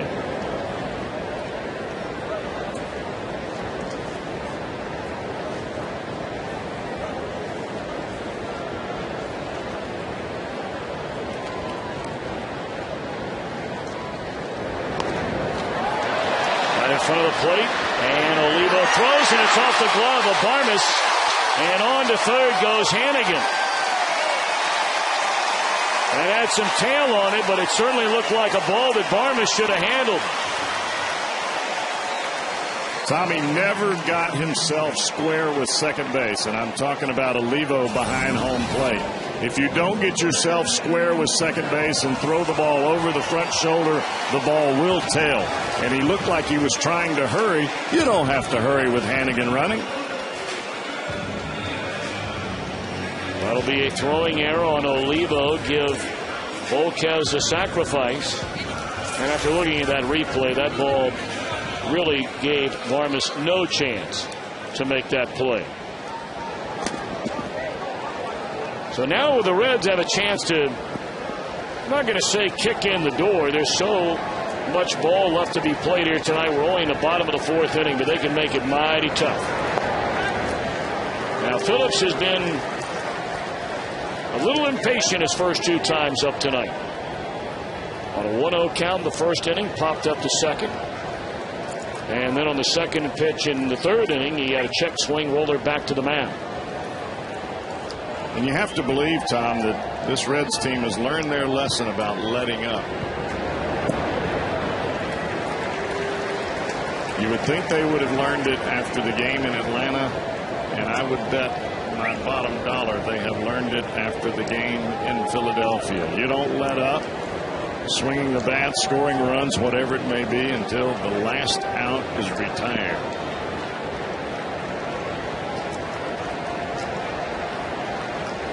Two and 0 on Brandon Phillips. They're on the corners with 1 out, and there's ball 3.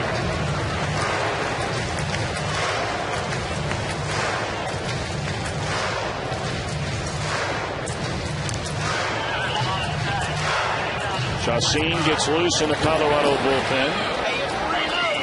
He looks really tired, Tom. It almost looks as though the fatigue has set in on De La Rosa. Not the same delivery and definitely not the same location.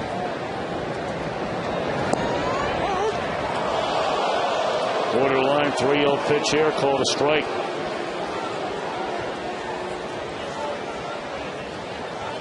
Reds only 1 for their last 12 with runners in scoring position. The best part about sitting down here, Tom, in the stands is they really get on the umpire. It's kind of fun. 3-1 account on Brandon. And a high fly ball into deep left center field. Brandon Phillips can touch them all.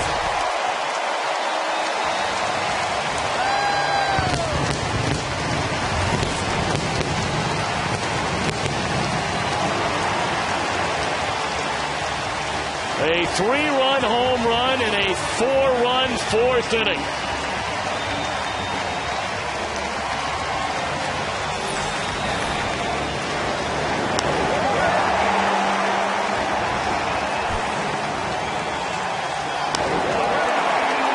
Tom, that pitch was about belt high, middle of the plate, and these people down here went berserk.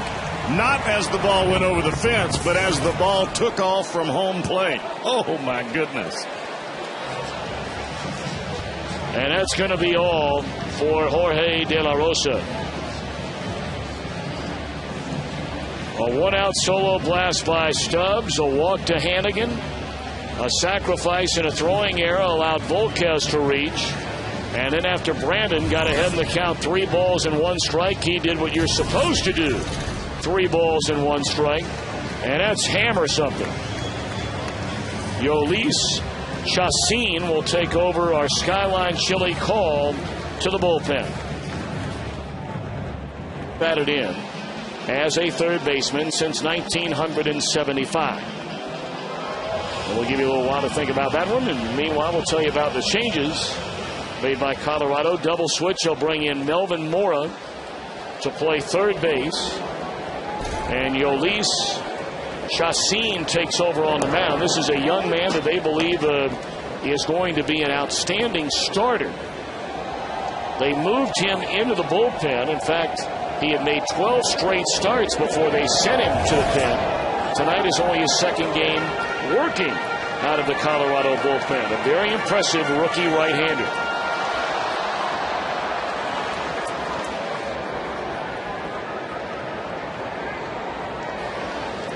1-1 on Orlando Cabrera, and he gets hit with a pitch. Looked like a changeup, Cowboy. Yeah, he had just thrown him a breaking ball down and away, and he looked like he held on to it too long.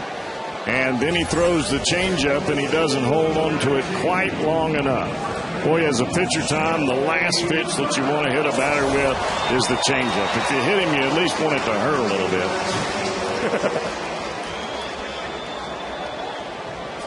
That one might not even leave a bruise. No.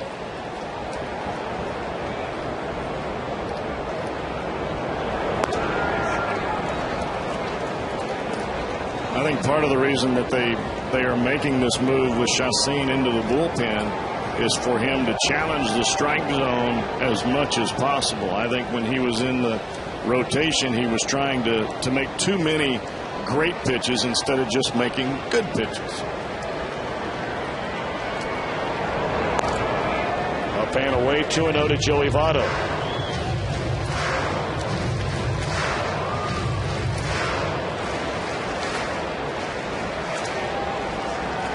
Well, Jim Tracy certainly has to be very concerned about Jorge De La Rosa.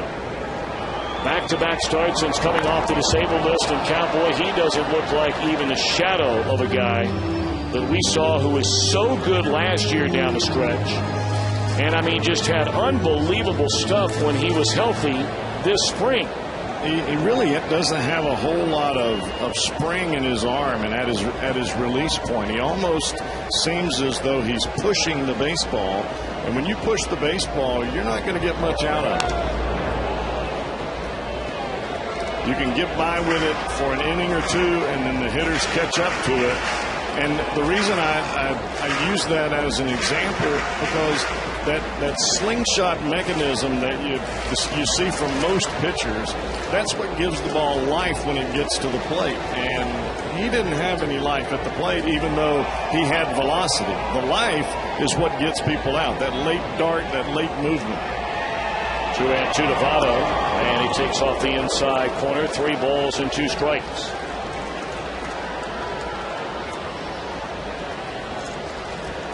Of course, the Reds still have a trip to Denver later on this summer. Now, with the unbalanced schedule, generally you only play teams outside your division 1 series at home, 1 series on the road. The one exception this year, the Reds and the Dodgers. The Dodgers have already been here twice this year, and the Reds pay a return visit on a long road trip come August. 3-2 on Votto. Runner goes. And it's strike 3, throw down to second base, and Cabrera's out. And that double play will end the inning. But the Reds flex their muscles in the 4th. Stubbs a solo shot. Phillips a 3-run blast.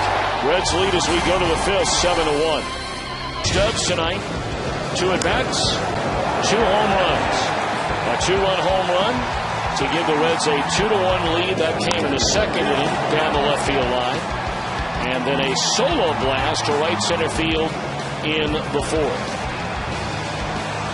Boy, it's got to make you feel good, Tom, when the ball goes out of the ballpark to the left field side of the stadium, and then with one more swing in the bat, he drives it out opposite field. That tells you that the kid is learning, and he's learning quick. Well, you know, we've heard Joe Morgan talk about it a number of times when he has popped into the TV booth. He's been around town so frequently this year, now back working in the Reds organization. And you know, one of the most interesting things I heard him talk about when he popped in out in his hometown of Oakland was because of the youth of this Reds team. He believes that for that very reason, among others, of course, talent has so much to do with it, but he believes that it might be one of the reasons, or the primary reason, Jeff, that the Reds are one of the very few teams, in his opinion, in all of baseball that will get better over the second half of the year. You buying into that? There's no doubt in my mind. I've had the same conversation with Joe. And I think the reason for that is you have great leaders on this ball club. Guys that have made mistakes, guys that have been good. Oh, my goodness. Tom, I'm telling you, he's getting better and better. That breaking ball starts in the heart of the plate, and the bottom comes out of it. Not only did the ball drop straight down, the ball was driving away from the right-handed hitter. Going back to your topic about the youth of this ball club and the fact that they will get better in the second half, when you've got guys like Roland and Cabrera and really to a sense like Cairo and even a guy like Francisco Cordero and Rose. Fly ball by Melvin Mora, his first at bat tonight, and Jay Bruce has room in foul ground, and just like that, 2 are out here in the 5th. I think they are the reason that they'll lead this ball club and help them learn to get the best out of their abilities, and instead of just coming out and being mediocre or just okay. I think the best way I know to put it, instead of just winning a ball game 5-4 as a pitcher and being happy with a W, why don't you win the thing 5-0 and don't give up any hits? That should be your goal as you go out there. Don't give them anything. Step on their neck and leave your foot there where they don't breathe until the game's over with. And I think that's the attitude that this club is starting to take. And I think that's part of what Joe Morgan was talking about in having a youthful ball club that gives you that big-time energy, but yet you've got some solid veterans that almost rudder the ship.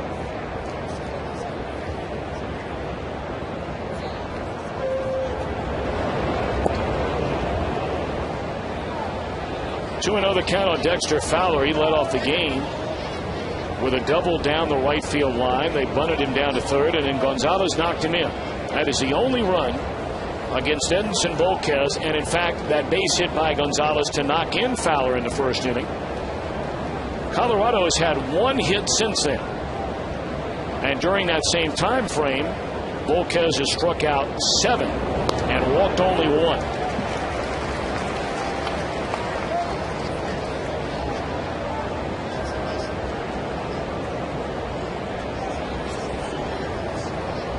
2-1 the count on Dexter Fowler. 2 outs, nobody on. We're in the 5th.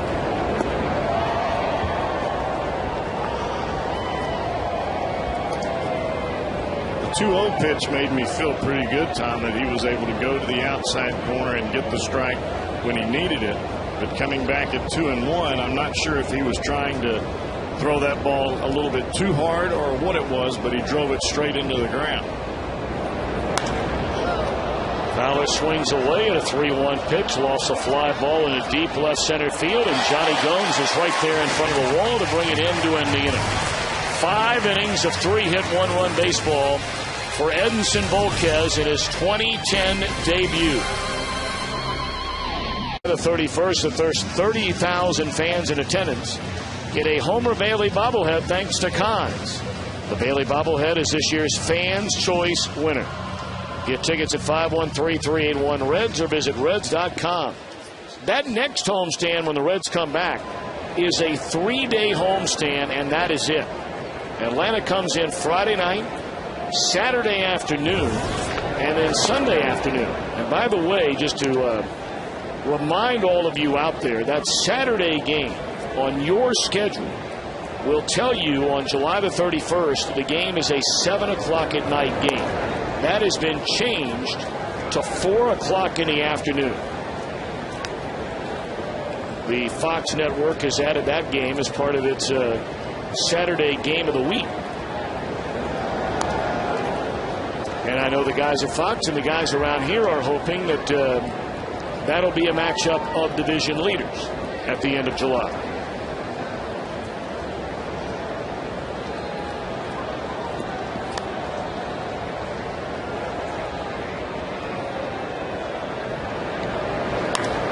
In the air, and Johnny plays long ball.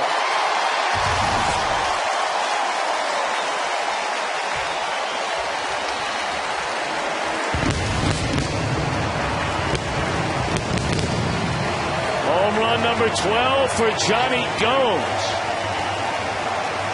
And the 4th home run tonight by Cincinnati.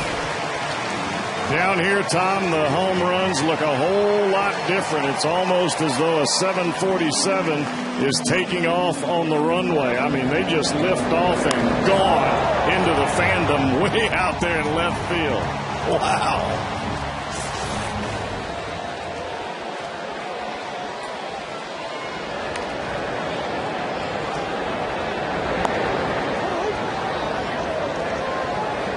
Tom, that was a breaking ball that Johnny hit out of the ballpark. It started middle in, broke to the heart of the plate, and he just spun on it.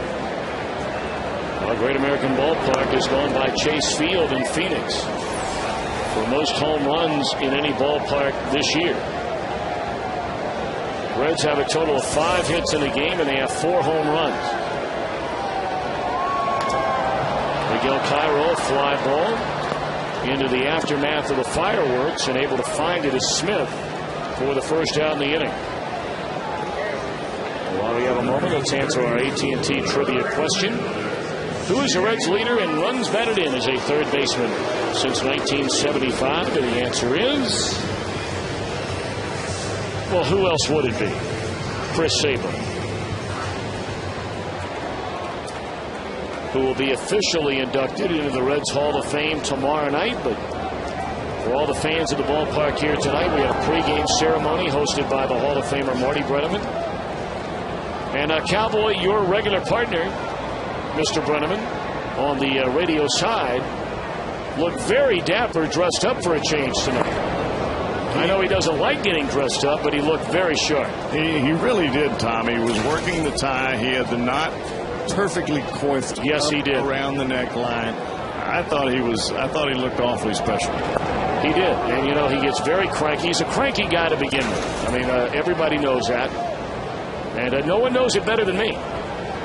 And he had a big list of stuff he had to talk about going downstairs, too.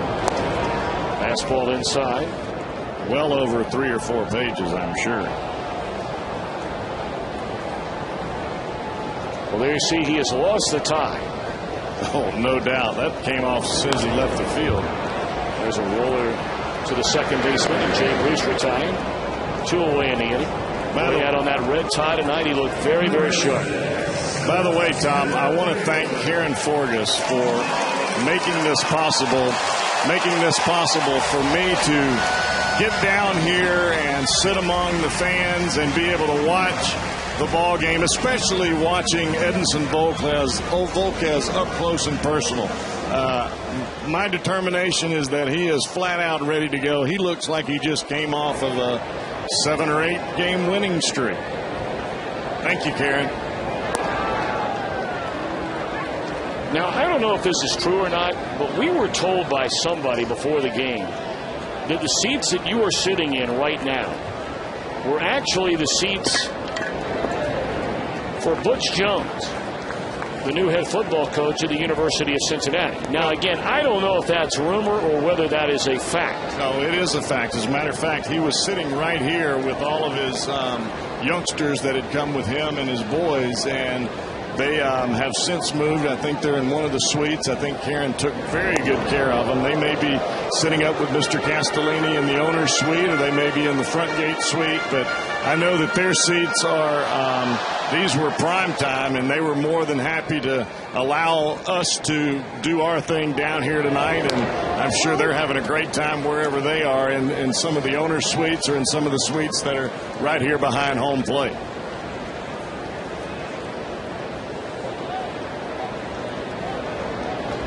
Jeff Brantley is sitting right there behind the plate. And there you see the Cowboy. Now you flag her right next to you there, Cowboy, if you want something. I'm going to get some chicken fingers and maybe a couple of nachos. Do you guys have ribs here? What about ice cream? No, I mean like a big thing of UDF, like 12 scoops. Tell her what order you'd like those scoops in, Cowboy. Yeah, I want some cookies and cream and some English mint chocolate chip, English toffee, and then the mint chocolate chip on the top. And can I get a 48-ounce Coke to wash that down? Thank you very, very much. I appreciate it. Thank you. Better reach in that wallet, Cowboy, and tip her. Yeah, we have to hurry because the game's almost over. I'm a slow eater. Thank you. You're unbelievable.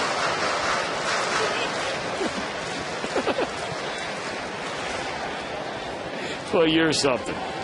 I'm hungry. Yeah. It's getting late. 3-2 the count on Stubbs. And the inning is over. So while we wait on the 8-scoop order and that 48-ounce pop to wash it all down, better settle in there, Cowboy. Share some with Dickie Moss. Day with you. We're in the booth tonight because Cowboy Jeff Brantley stole my mic. Let's be honest. Stole my chair. I did. You take his seat and well, here, let me give you your chair. I am not worthy to sit in the Tom Brenneman chair. You can have a chair. This one's better anyways. It is. That's a Cowboy special. This is the chair. Cowboy. Cowboy brings this in from the radio. It's nice to have you. Sit down. Relax. Oh, thank you very much. Welcome. Well, we're informal tonight, obviously. It is. All right, time now for the Meyer text poll question. And Tom, I want to get your thoughts on this because this is something I've always thought about. In baseball. You've always thought about? Yeah, I have. All right. I have a lot of time on my hands. Less fraternizing. Glad you said that. I did not say that. You know, the players before the games. Hanging out, all the world talking to each other, laughing it up. On, right. Text one if you like the old school rivalries, where the players didn't really talk to each other that much in the era before free agency. Or text two, no, different era, it's okay. 37664 is where you text your votes to. 37664. Standard text message rates apply. We'll have results coming up. You an old school guy? Oh, yeah. Mass texting for me on number one. Yeah. Me too. I'm with you there. You don't want to talk to a guy before the game. You might have to hit him. Very true. And back in the days before free agency, etc., there was a big rivalry between National League and American League teams. They just flat out didn't like each other. There were teams the Reds hated. Players didn't talk. Not that we want to promote hatred or anything. No. That's a strong word, but... No, yeah, and the thing is, Cowboy, and I think a lot of people would agree with this, and Jim, maybe you do too. It's not like the players wouldn't have a chance, say, underneath in, the walkway that goes around the entire bottom of the stadium to visit with one another so the whole world doesn't have to see it. Right. But when you do it on the field, I don't like it. Cowboy, you agree? It makes it look as though you're not as competitive as you should be. Yes. If you want to talk to the guy, take him out to dinner.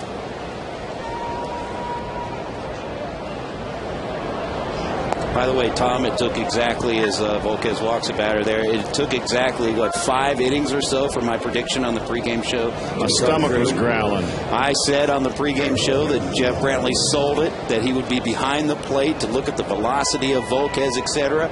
Those are all-you-can-eat, all-you-can-drink seats. I mean, he snow-jobbed you guys.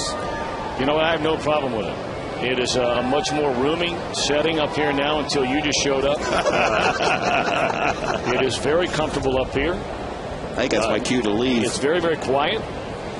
And,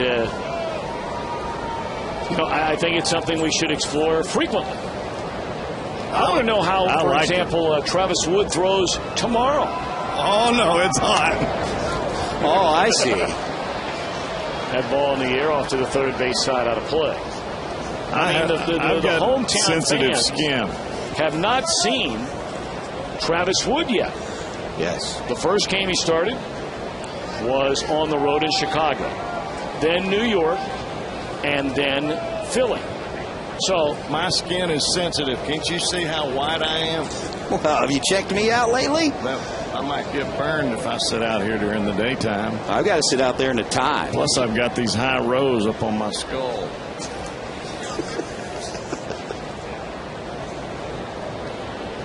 And on the count on Carlos Gonzalez, a leadoff walk going to second all night, given up by Volquez, and there's that changeup.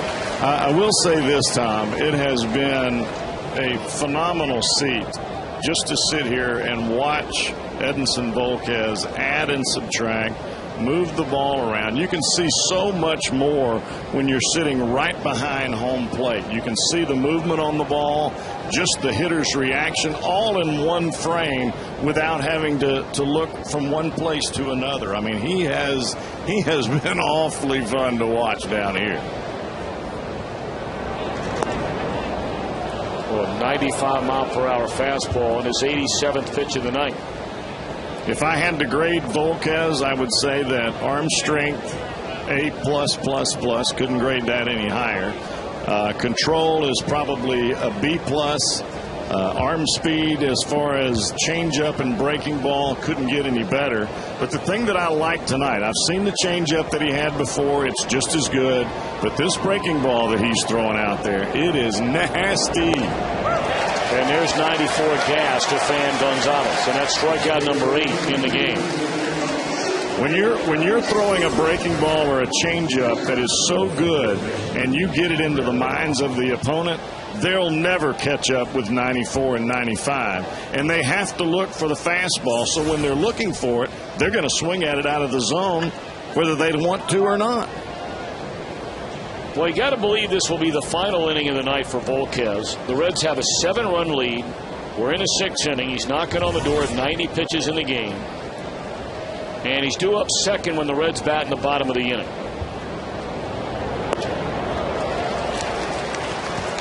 I mean, right now, Tom, he's just reaching back and he's playing games with the Rocky hitters. I mean, he's pumping it inside, outside, breaking ball, changeup. I mean, every pitch that he's got is just overpowering. I mean, you're talking about Brad Hoff here. I mean, he's no piece of cake to get out at any time, and that ball was in the mitt.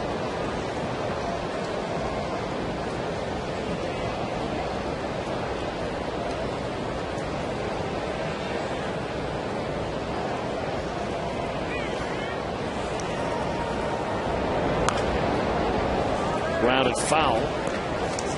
Tom, the view that you get down here on that changeup is almost as though he's reaching out to shake your hand and he's letting the ball go at the same time.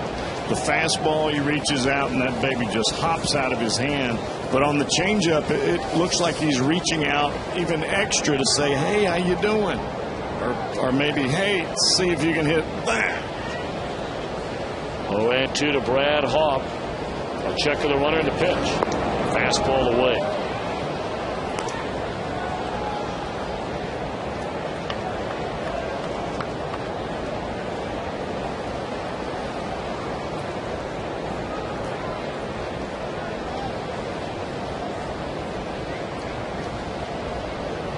Looks as though he's setting up a curveball here, Tom.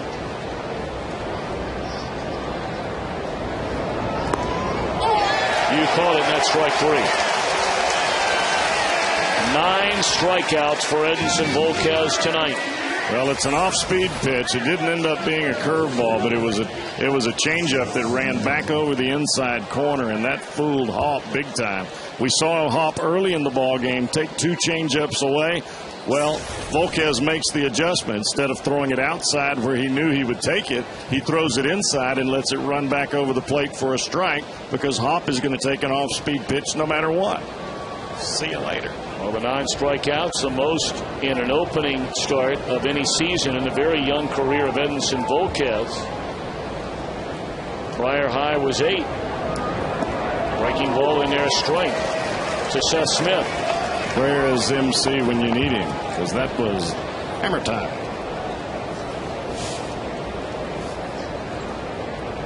I couldn't help it, Tom. I'm sorry. I know. It's all right. I liked it. Snapped off the table. I liked it. And, you know, this might be his last batter, so you know what I need going to break tonight, don't you, Cowboy? If he gets this guy out. Oh, yeah. You know what I'm waiting for. Oh, right? I do. And you'll get it. So the 27-year-old, maybe coming right here. 27 a couple of weeks ago. Last year, his season was over on June the 1st in a game at St. Louis. He required not 1 surgery, but a pair of surgeries.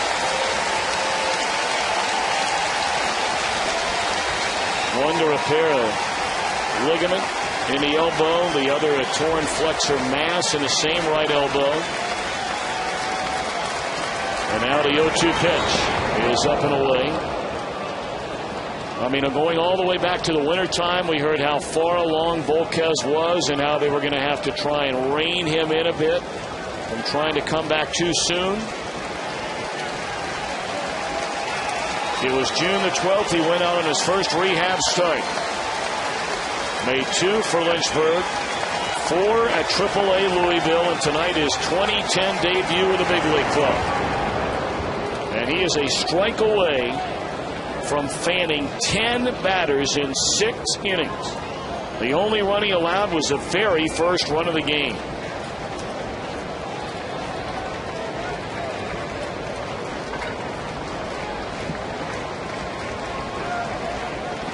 .95 pitches in the game for Edinson Volquez, and he now tries to put Smith away to end the inning.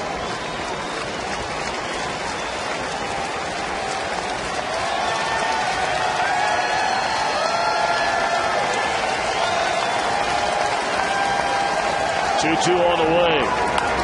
On the ground is second. Phillips will handle it. Inning over. Cowboy, let me hear it. That's good. That's hot. That's nice. That's what I'm talking about.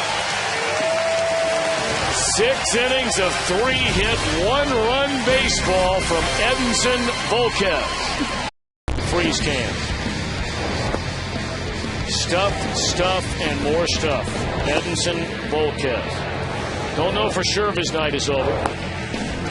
In fact, now we take a look, and he's due up second, and Lance Nix is coming out to the on-deck circle and receiving congratulations from teammates. And why not? What a spectacular 2010 debut for Edinson Volquez. And why not smile, young man? You've worked so hard to get all the way back here. He allows a run in the first inning on 2 hits. He allows a hit in the second inning and does not allow a hit over his final 4 frames. What a night for Edinson Volquez, and what an even bigger night for the Cincinnati Reds, knowing he is back in their rotation for the final 2.5 months of this regular season. Wow.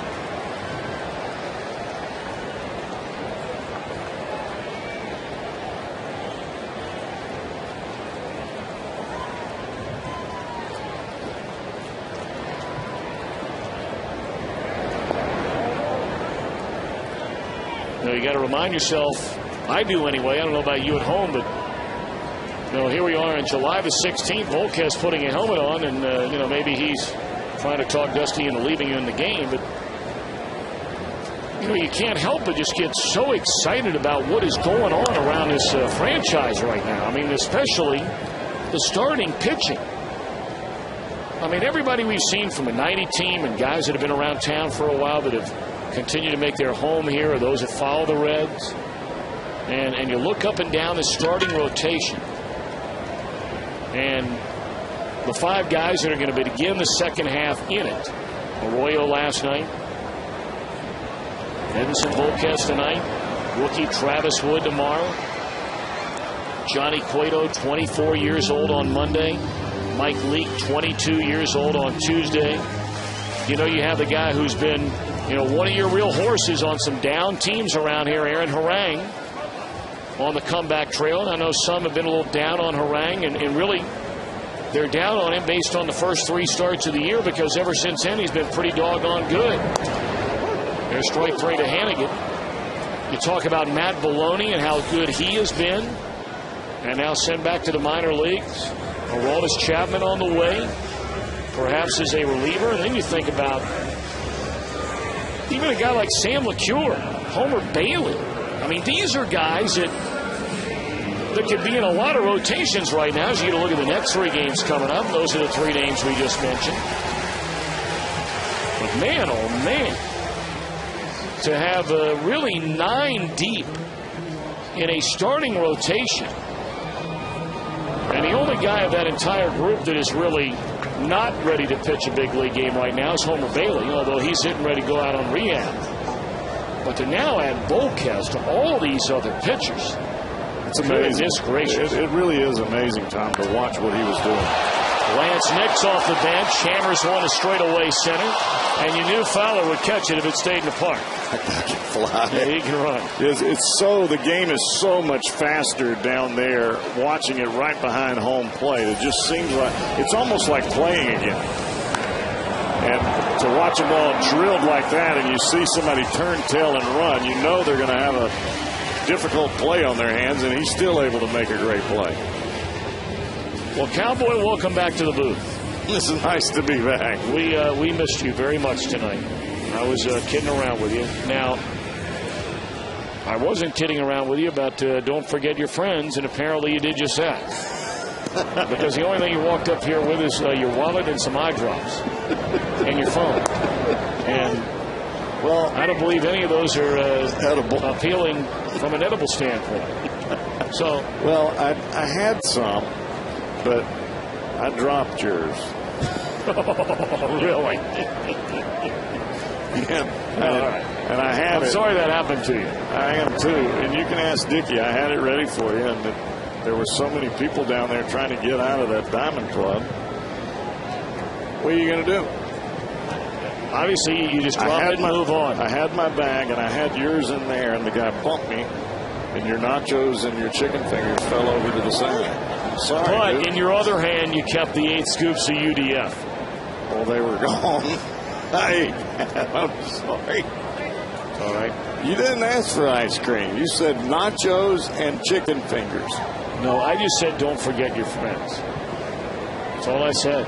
Well, that's what you said on the air. I mean, I'd have been very happy with a Budweiser after the game. That would have been fine. They wouldn't give me one. Kept saying something about I'm working. I told them I wasn't working. This is not a job. This is fun. All right. Well, evidently they were working. Don't forget your friends. 2-2 the count on Brandon Phillips. He had a 3-run home run in that 4-run 4th inning. And that will retire the side in order. First inning since the opening frame, the Reds failed to score. So the Cowboy back in the broadcast booth tonight after spending the front inning alive. Cowboy! Woo! That's good. That's nice. That's Here's what I like right here. about. Right there. That's what I like. Little flip of the mic. Look at that. Kirk Gibson fist pump. Nice. Employed by AT&T. Find out what's possible with the nation's fastest 3G network. AT&T Rethink Possible. By your Cincinnati, Northern Kentucky Honda dealers. Visit myCincinnatiHondaDealer.com. And by Hollywood Casino. Nobody has to yell action here It's Hollywood Casino, Lawrenceburg, Indiana. Logan Andrusik, the right-hander, will take over for Edinson Volquez, who was, well, he was fabulous. Andrusik had retired 20 consecutive batters until he walked Castro leading off the 10th in Philadelphia and didn't allow a run in any of his last 10 appearances. So he's been getting her done.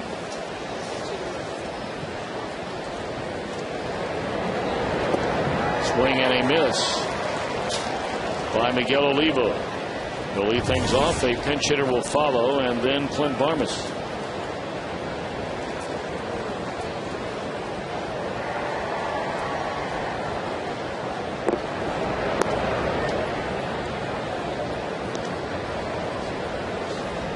Speaking of food, Reds fans, for great food with family and friends this summer, think JTM. Food, family, and fun. That's JTM.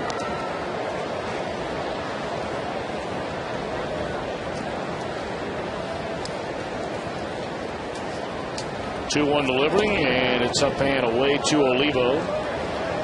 We're in the top of the 7th inning, and the Reds lead it 8-1. They fell behind 1-0 in the first inning. Got the 2-run home run by Drew Stubbs in the second. Sac fly RBI by Johnny Gomes in the third.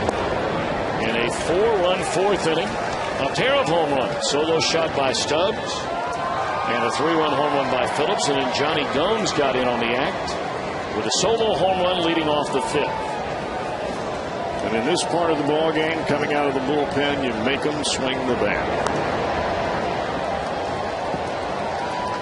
This is the time, Tom, where if you're a reliever, you come out, you know you have a big lead, but you still want to be aggressive. So your aggressiveness is pointed not to the corners of the plate, but down in the strike zone and the middle thirds of the plate. Just like that. The ground is short to Cabrera. One away. You know, so much has been made, and we were talking about it a minute ago, is Ryan Spilborghs will come up to bat for Chacin. Did a nice job out of the Colorado bullpen, but you know, with all the young starters we were talking about while you were making your way up here from down below, and all the youth, 4 of the 5 starters right now 27 or younger. But really look down in that bullpen. I mean, now we know about veterans, Cordero and Arthur Rhodes, but really everybody else down there is very, very young, including the 2 rookies, Andrusik and Jordan Smith. A liner to Bruce for out number 2. And I think one of the reasons, well, I think the main reason that Jordan Smith was brought to the big leagues from AA and he skipped over AAA is the fact that he throws strikes. For the most part, he is coming into the strike zone. Now, having to learn to pitch at the big league level is a difficult task for anyone. But he does have the stuff, sinking fastball at sometimes 95 miles an hour and a good breaking ball. Now he's got to learn to use it and keep it down.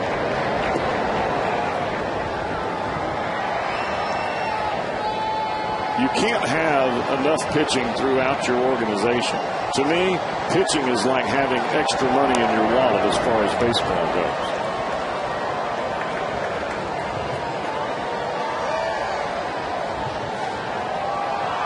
Whenever you hear teams wanting to trade or wanting to do something out there in that type of market, they're always asking for your pitchers.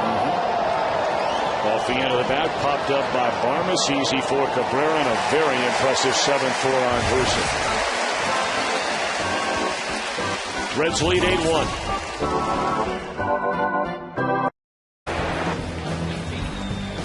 Good looking player, man. Real good looking player.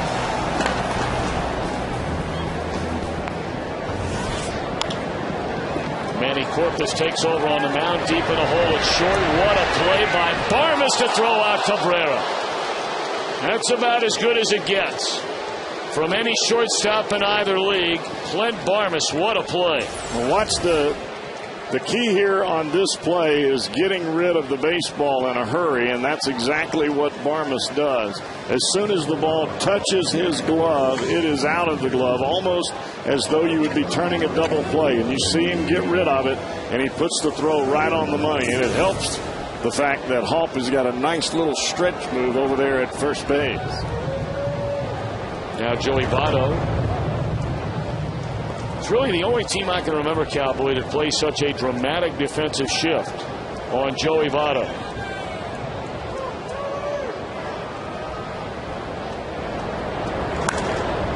And he hits it right into the teeth of the shift. 2 outs. And you notice that when you're sitting downstairs, and I think for the most part for Votto, they just want Votto to think about it a little bit and try to change his swing. And by changing your swing, a lot of times you get yourself out.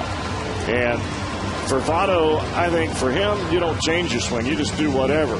But for Jay Bruce, I think you drive the ball the other way, you'll pick up a heck of a lot more hits.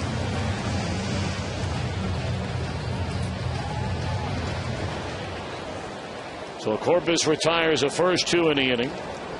And now it's Johnny Gomes. Reds with a 7-run lead in the 7th inning. Johnny, a pair of RBIs tonight.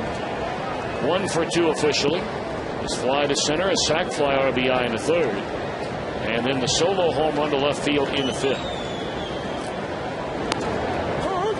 Well, what has happened to the velocity from Manny Corpus? Well, a lot of people talked so much at the All-Star break about, you know, what Colorado thought would be a strength of this ball club, their starting rotation. Man, they've got some good arms, including the best pitcher in either league so far this year in Ubaldo Jimenez. But they have really had to tax that bullpen. And one of their major concerns, guys like Corpus, Matt Belisle, among others, what do they have left in the tank over the final 70-plus games of the year? Well, they were spent a lot on the drive in last year's issue to keep Tracy there. But Corpus was a 94, 95 mile an hour guy with some phenomenal movement. And for him to be just throwing 90 miles an hour, not that that's not fast, because it is. That's 5 miles an hour off of what he had before. He doesn't have nearly the snap or the stuff velocity-wise, just arm strength, basically, that he had before.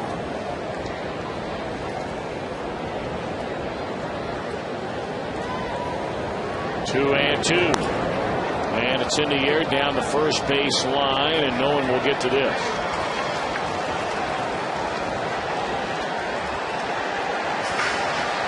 Many of you probably know by now the Cardinals won again as a fan comes running on the field. Standings presented by Honda. 2-0 behind Adam Wainwright. So the Cardinals have won 3 in a row over the Dodgers at home to begin the second half of the year. And it seems, Tom, as though they have done it with front-end pitching with Carpenter and Wainwright. And Blake Hawksworth has come in and thrown awfully well for him. But the guy that is getting hot on that ball club plays left field. And he's swinging the bat about as good as anybody right now.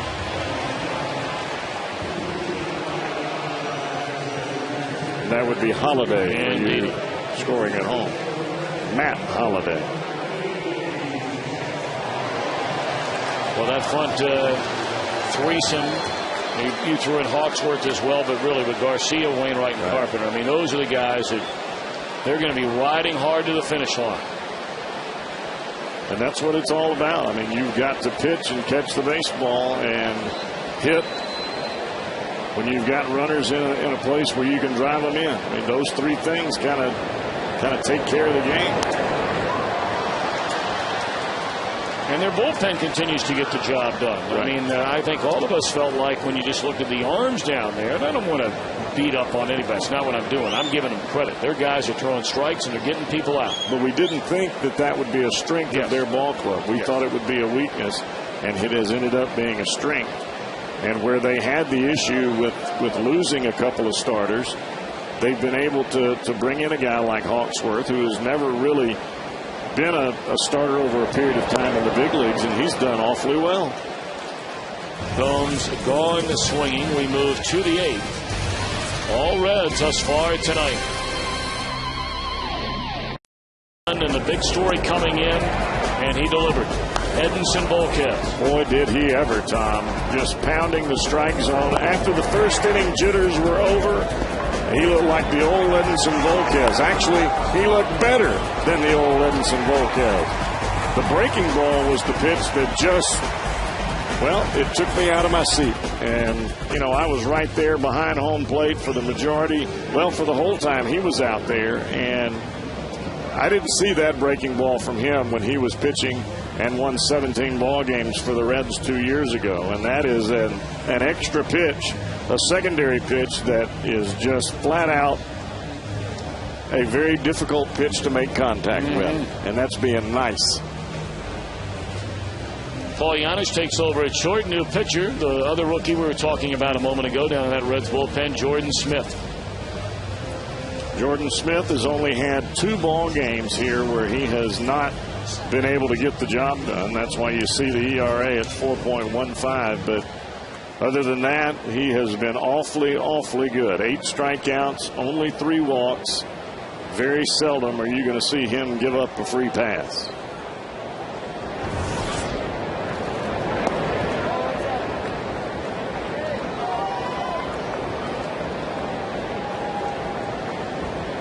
Melvin Moore to lead things off in the Colorado 8th inning, to be followed by Dexter Fowler and then Jonathan Herrera.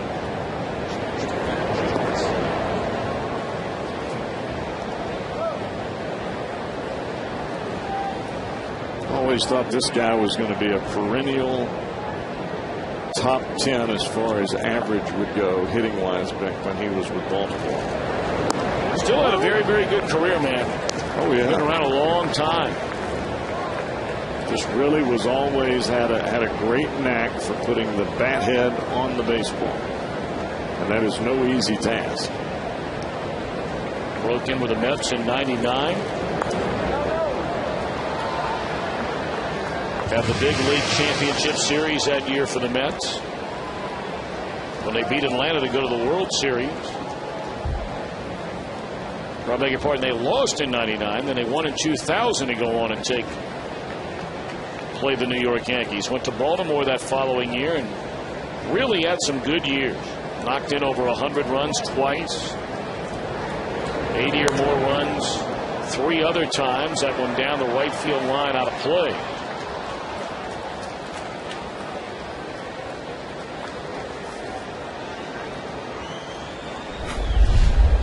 Well, if you visit the Reds Hall of Fame and Museum during weekends in July, you'll receive a free collectible gift.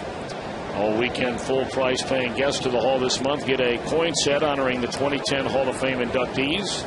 For more information, call 765-7923 or visit reds.com/HOF.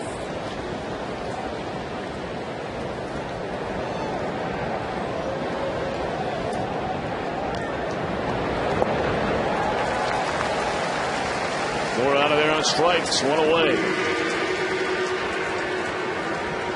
This ends up being a breaking ball that starts as a strike, and the bottom just falls right out of it. First breaking ball that he threw ended up and in to Mora. Came out of his hand a little early. That one just went straight down.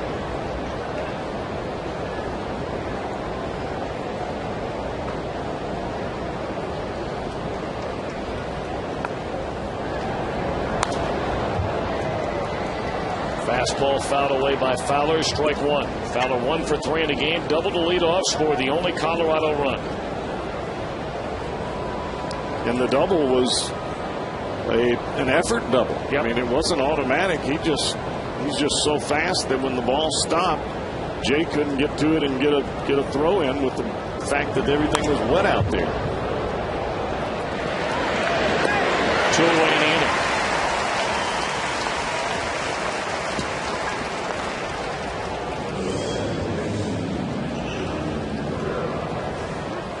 So unless something dramatic changes here, you begin the post-All-Star break. The Cardinals 3-0. The Reds 2-0. And neither playing a chump team. This is one of the teams that you play that has a winning record, that basically could have been first in the National League West coming into the break, or at least tied there. with the Dodgers, who the Cardinals just got finished just taken to the woodshed.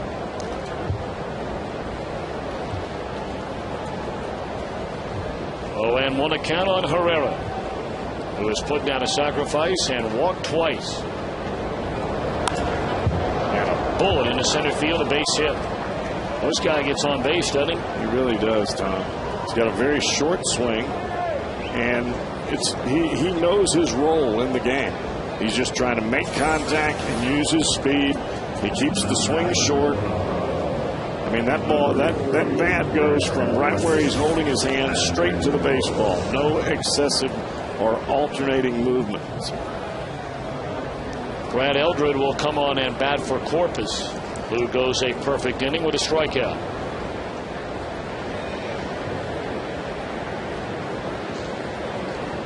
Used to love watching this guy hit batting. Oh, yeah. It's like Paul Bunyan up there, isn't he? Dave Kingman. You know, I shouldn't do that. There's only one Paul Bunyan, and that is Justin Morneau. He is. I'll give you that. Paul Bunyan. I will give you that. Yes, you are.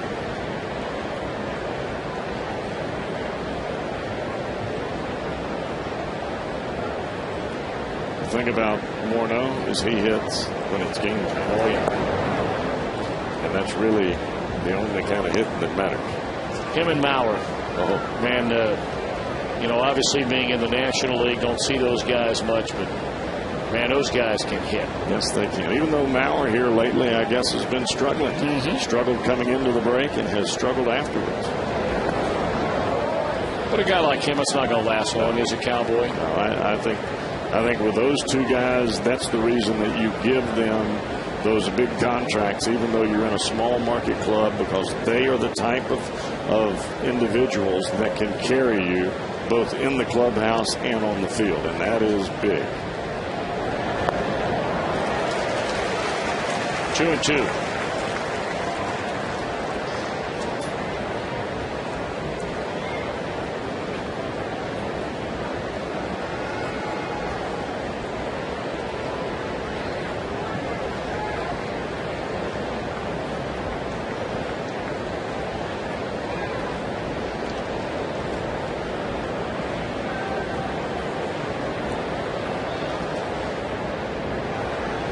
To the count.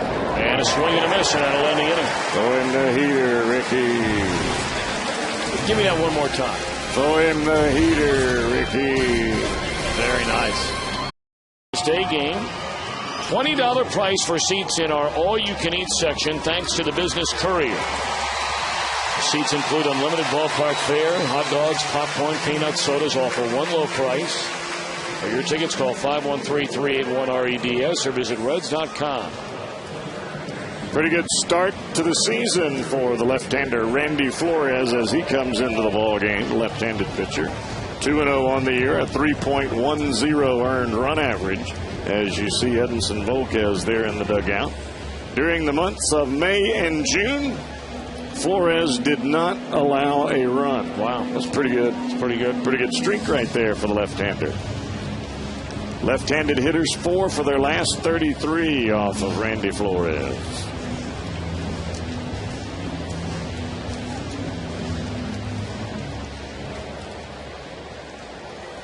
It's a good weapon to have inside that National League West. Every division has a lot of very good left-handed batters. But, man, there is some major thunder out in that National League West. And you know the one guy that everybody fears the most from the left side in that division is Adrian Gonzalez.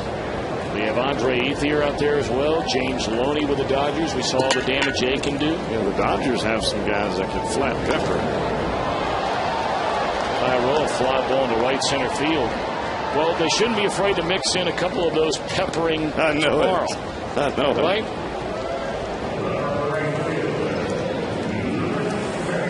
Golly day. I think today was the last day against the Cardinals. I think they started a day early, and tomorrow ends up being an off day for them.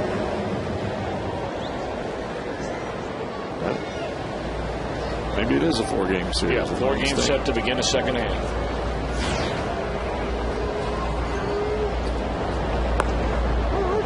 Same thing's happening to the New York Mets going out to San Francisco.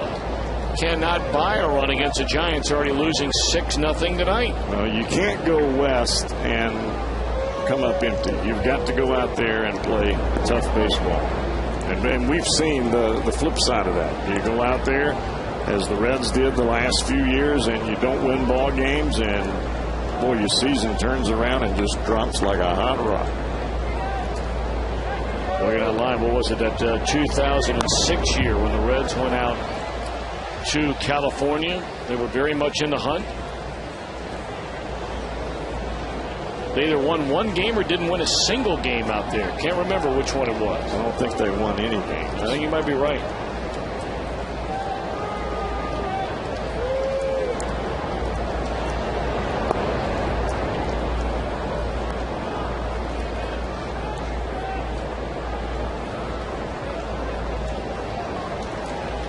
Two and two to Jay Bruce. Reds only have 5 hits in the game, but they have 4 home runs. They scored 8. And Jay gone swinging. Well, he is having a difficult time against left-handed pitching, and I would imagine as the season moves along, as well as Chris Heisey has done, if you continue to see swings like that, you're going to see a platoon. Ultimately, that's not what the Reds want to do, but if you're going to stay in the fight, you've got to have 1 through 9 ready to hit. And if you get those kinds of swings that look weak, then you're going to end up seeing Heisey in the lineup against left-handed pitching. There's no other way around it.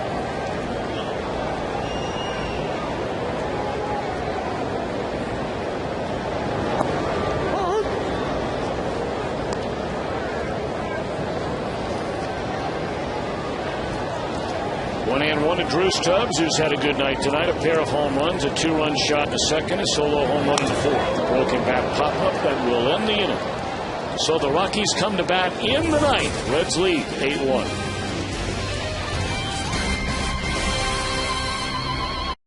American Ballpark, and that's tomorrow. The first 10,000 kids 14 and younger receive a replica batting helmet thanks to Furniture Fair. I mean, these look like the real deal. You can get your tickets now by calling 381-REDS or visit reds.com/family. That'll be tomorrow. We've had great crowds the last couple of nights, and it'd be nice to see some of the big crowds continue into the work week starting on Monday night. Amen. I would love to see that. And after every Reds game, Fox Sports Ohio breaks down the game and talks to the players and coaches on Reds Live. Brought to you by Kings Honda and the Kings Auto Mall. Visit KingsHondaUSA.com.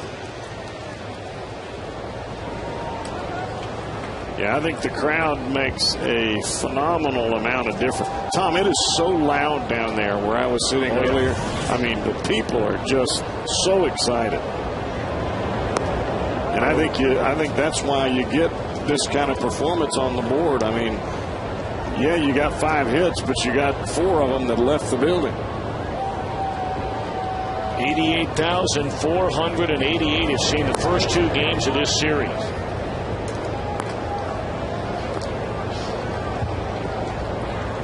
$41,300 a sellout tonight, nearly a sellout last night, 37,188. And there's still 5 more games to go on this homestand. Tomorrow, and then 4 against the Nationals night games on Monday, Tuesday, Wednesday. Get our first look at Steven Strasburg during that series. And then a day game on Thursday to wrap up the homestand. And the Reds will be on their way inside the National League Central Division, playing 3 games the following weekend in Houston, 3 games in Milwaukee, back here for only 3 games. How about that? Against the Atlanta Braves. I heard you talking about that earlier. Then hit the road for the Pirates and the Cubbies. That'll take you through the first week of August. There's ball 4 to Brad Hawk to begin the night.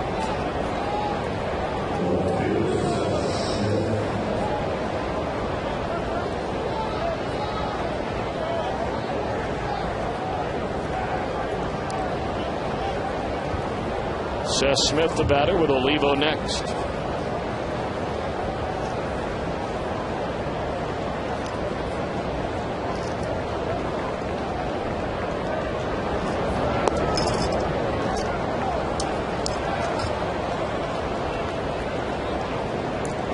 Hannigan is going to go out and have a little conversation with Jordan Smith. Smith thought a couple of those pitches to Brad Hawpe were strikes. And Hannigan knows you don't want to let your youngster Smith get frustrated. You just keep throwing strikes and keep pounding that strike zone. Look for the sinker for a double play right here.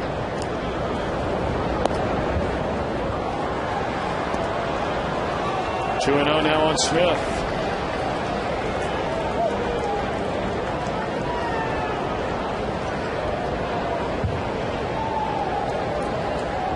I don't know what's going on now, but Brian Price coming out of the dugout. And I think this is as much about maybe he may have seen a mechanical issue. Maybe Jordan was rushing a little bit or not getting himself in a right mechanical spot, or this may be just a little pep talk and get back in the swing of things and get the ball going back in the right way.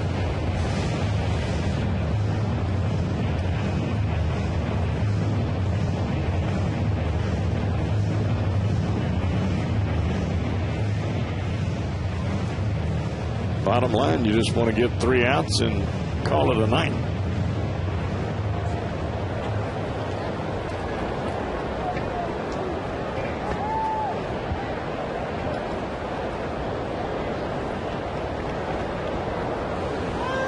Two and oh, the count on Seth Smith, and a fastball right down the middle, strike. Maybe that was the message. Just throw it in there and test them out. Reds leading 8-1,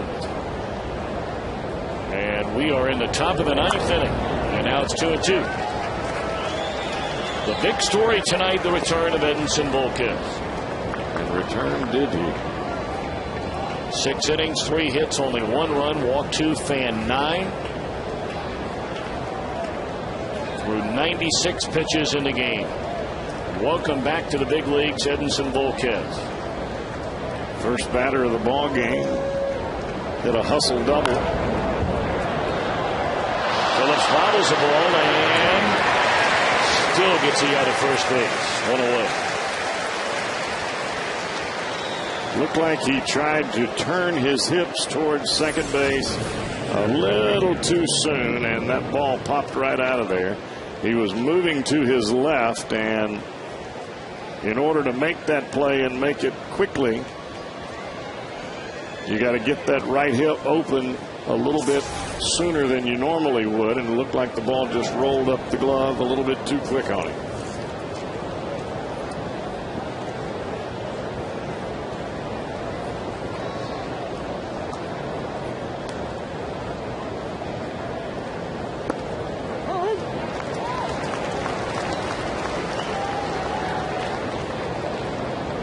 Whatever Brian Price said worked pretty good. Hadn't thrown a ball since.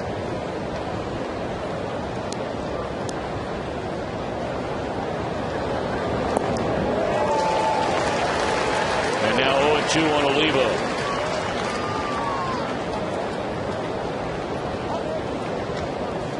Not sure how Jordan Smith holds his breaking ball, but the release point is index and middle finger straight down and thumb up, and that ball, the bottom just drops out of it. Grounded foul. Now that pitch there was a changeup, started in the middle of the plate and ran in on Olivo, and he was way out in front of him.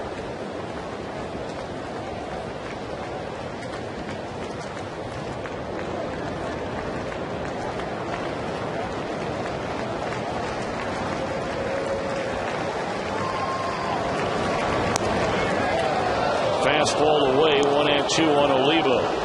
Tried to paralyze him there with a 94-mile-an-hour heater right on the outside corner.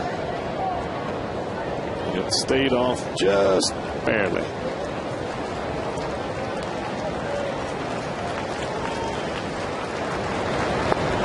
Swing and a miss, and the Rockies are down to their final out of the 9th.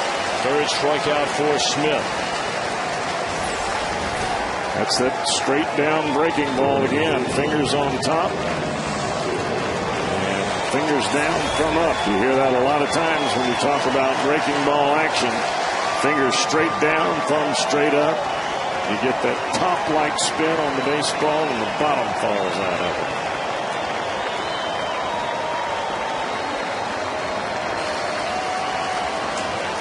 So an out away the Reds are for making it back-to-back wins in this series over Colorado. Spilborghs bats for the second time. He lined out to right his only at bat in the seventh. And it'll be the first win of 2010 for one Edinson Volquez. Long time coming. But boy, it's nice to have him back. Oh, baby. In the air left field, and this will do it. So for the first time since May the 5th of last year when he beat the Florida Marlins in Miami, Edinson Volquez is a winning pitcher in the major leagues. Welcome back indeed, young man. 6 innings of 3-hit, 1-run baseball, and that's the way you want a guy to come back. Well, he had a lot of adrenaline going early in the ball game, but after that first inning, Tom, he was about as masterful as you could possibly be against an awfully good offensive team in the Colorado Rockies, and he just flat shut them down. All righty. So the Reds will go for the sweep tomorrow. We have more still coming your way from Great American Ballpark tonight. An 8-1 Reds win.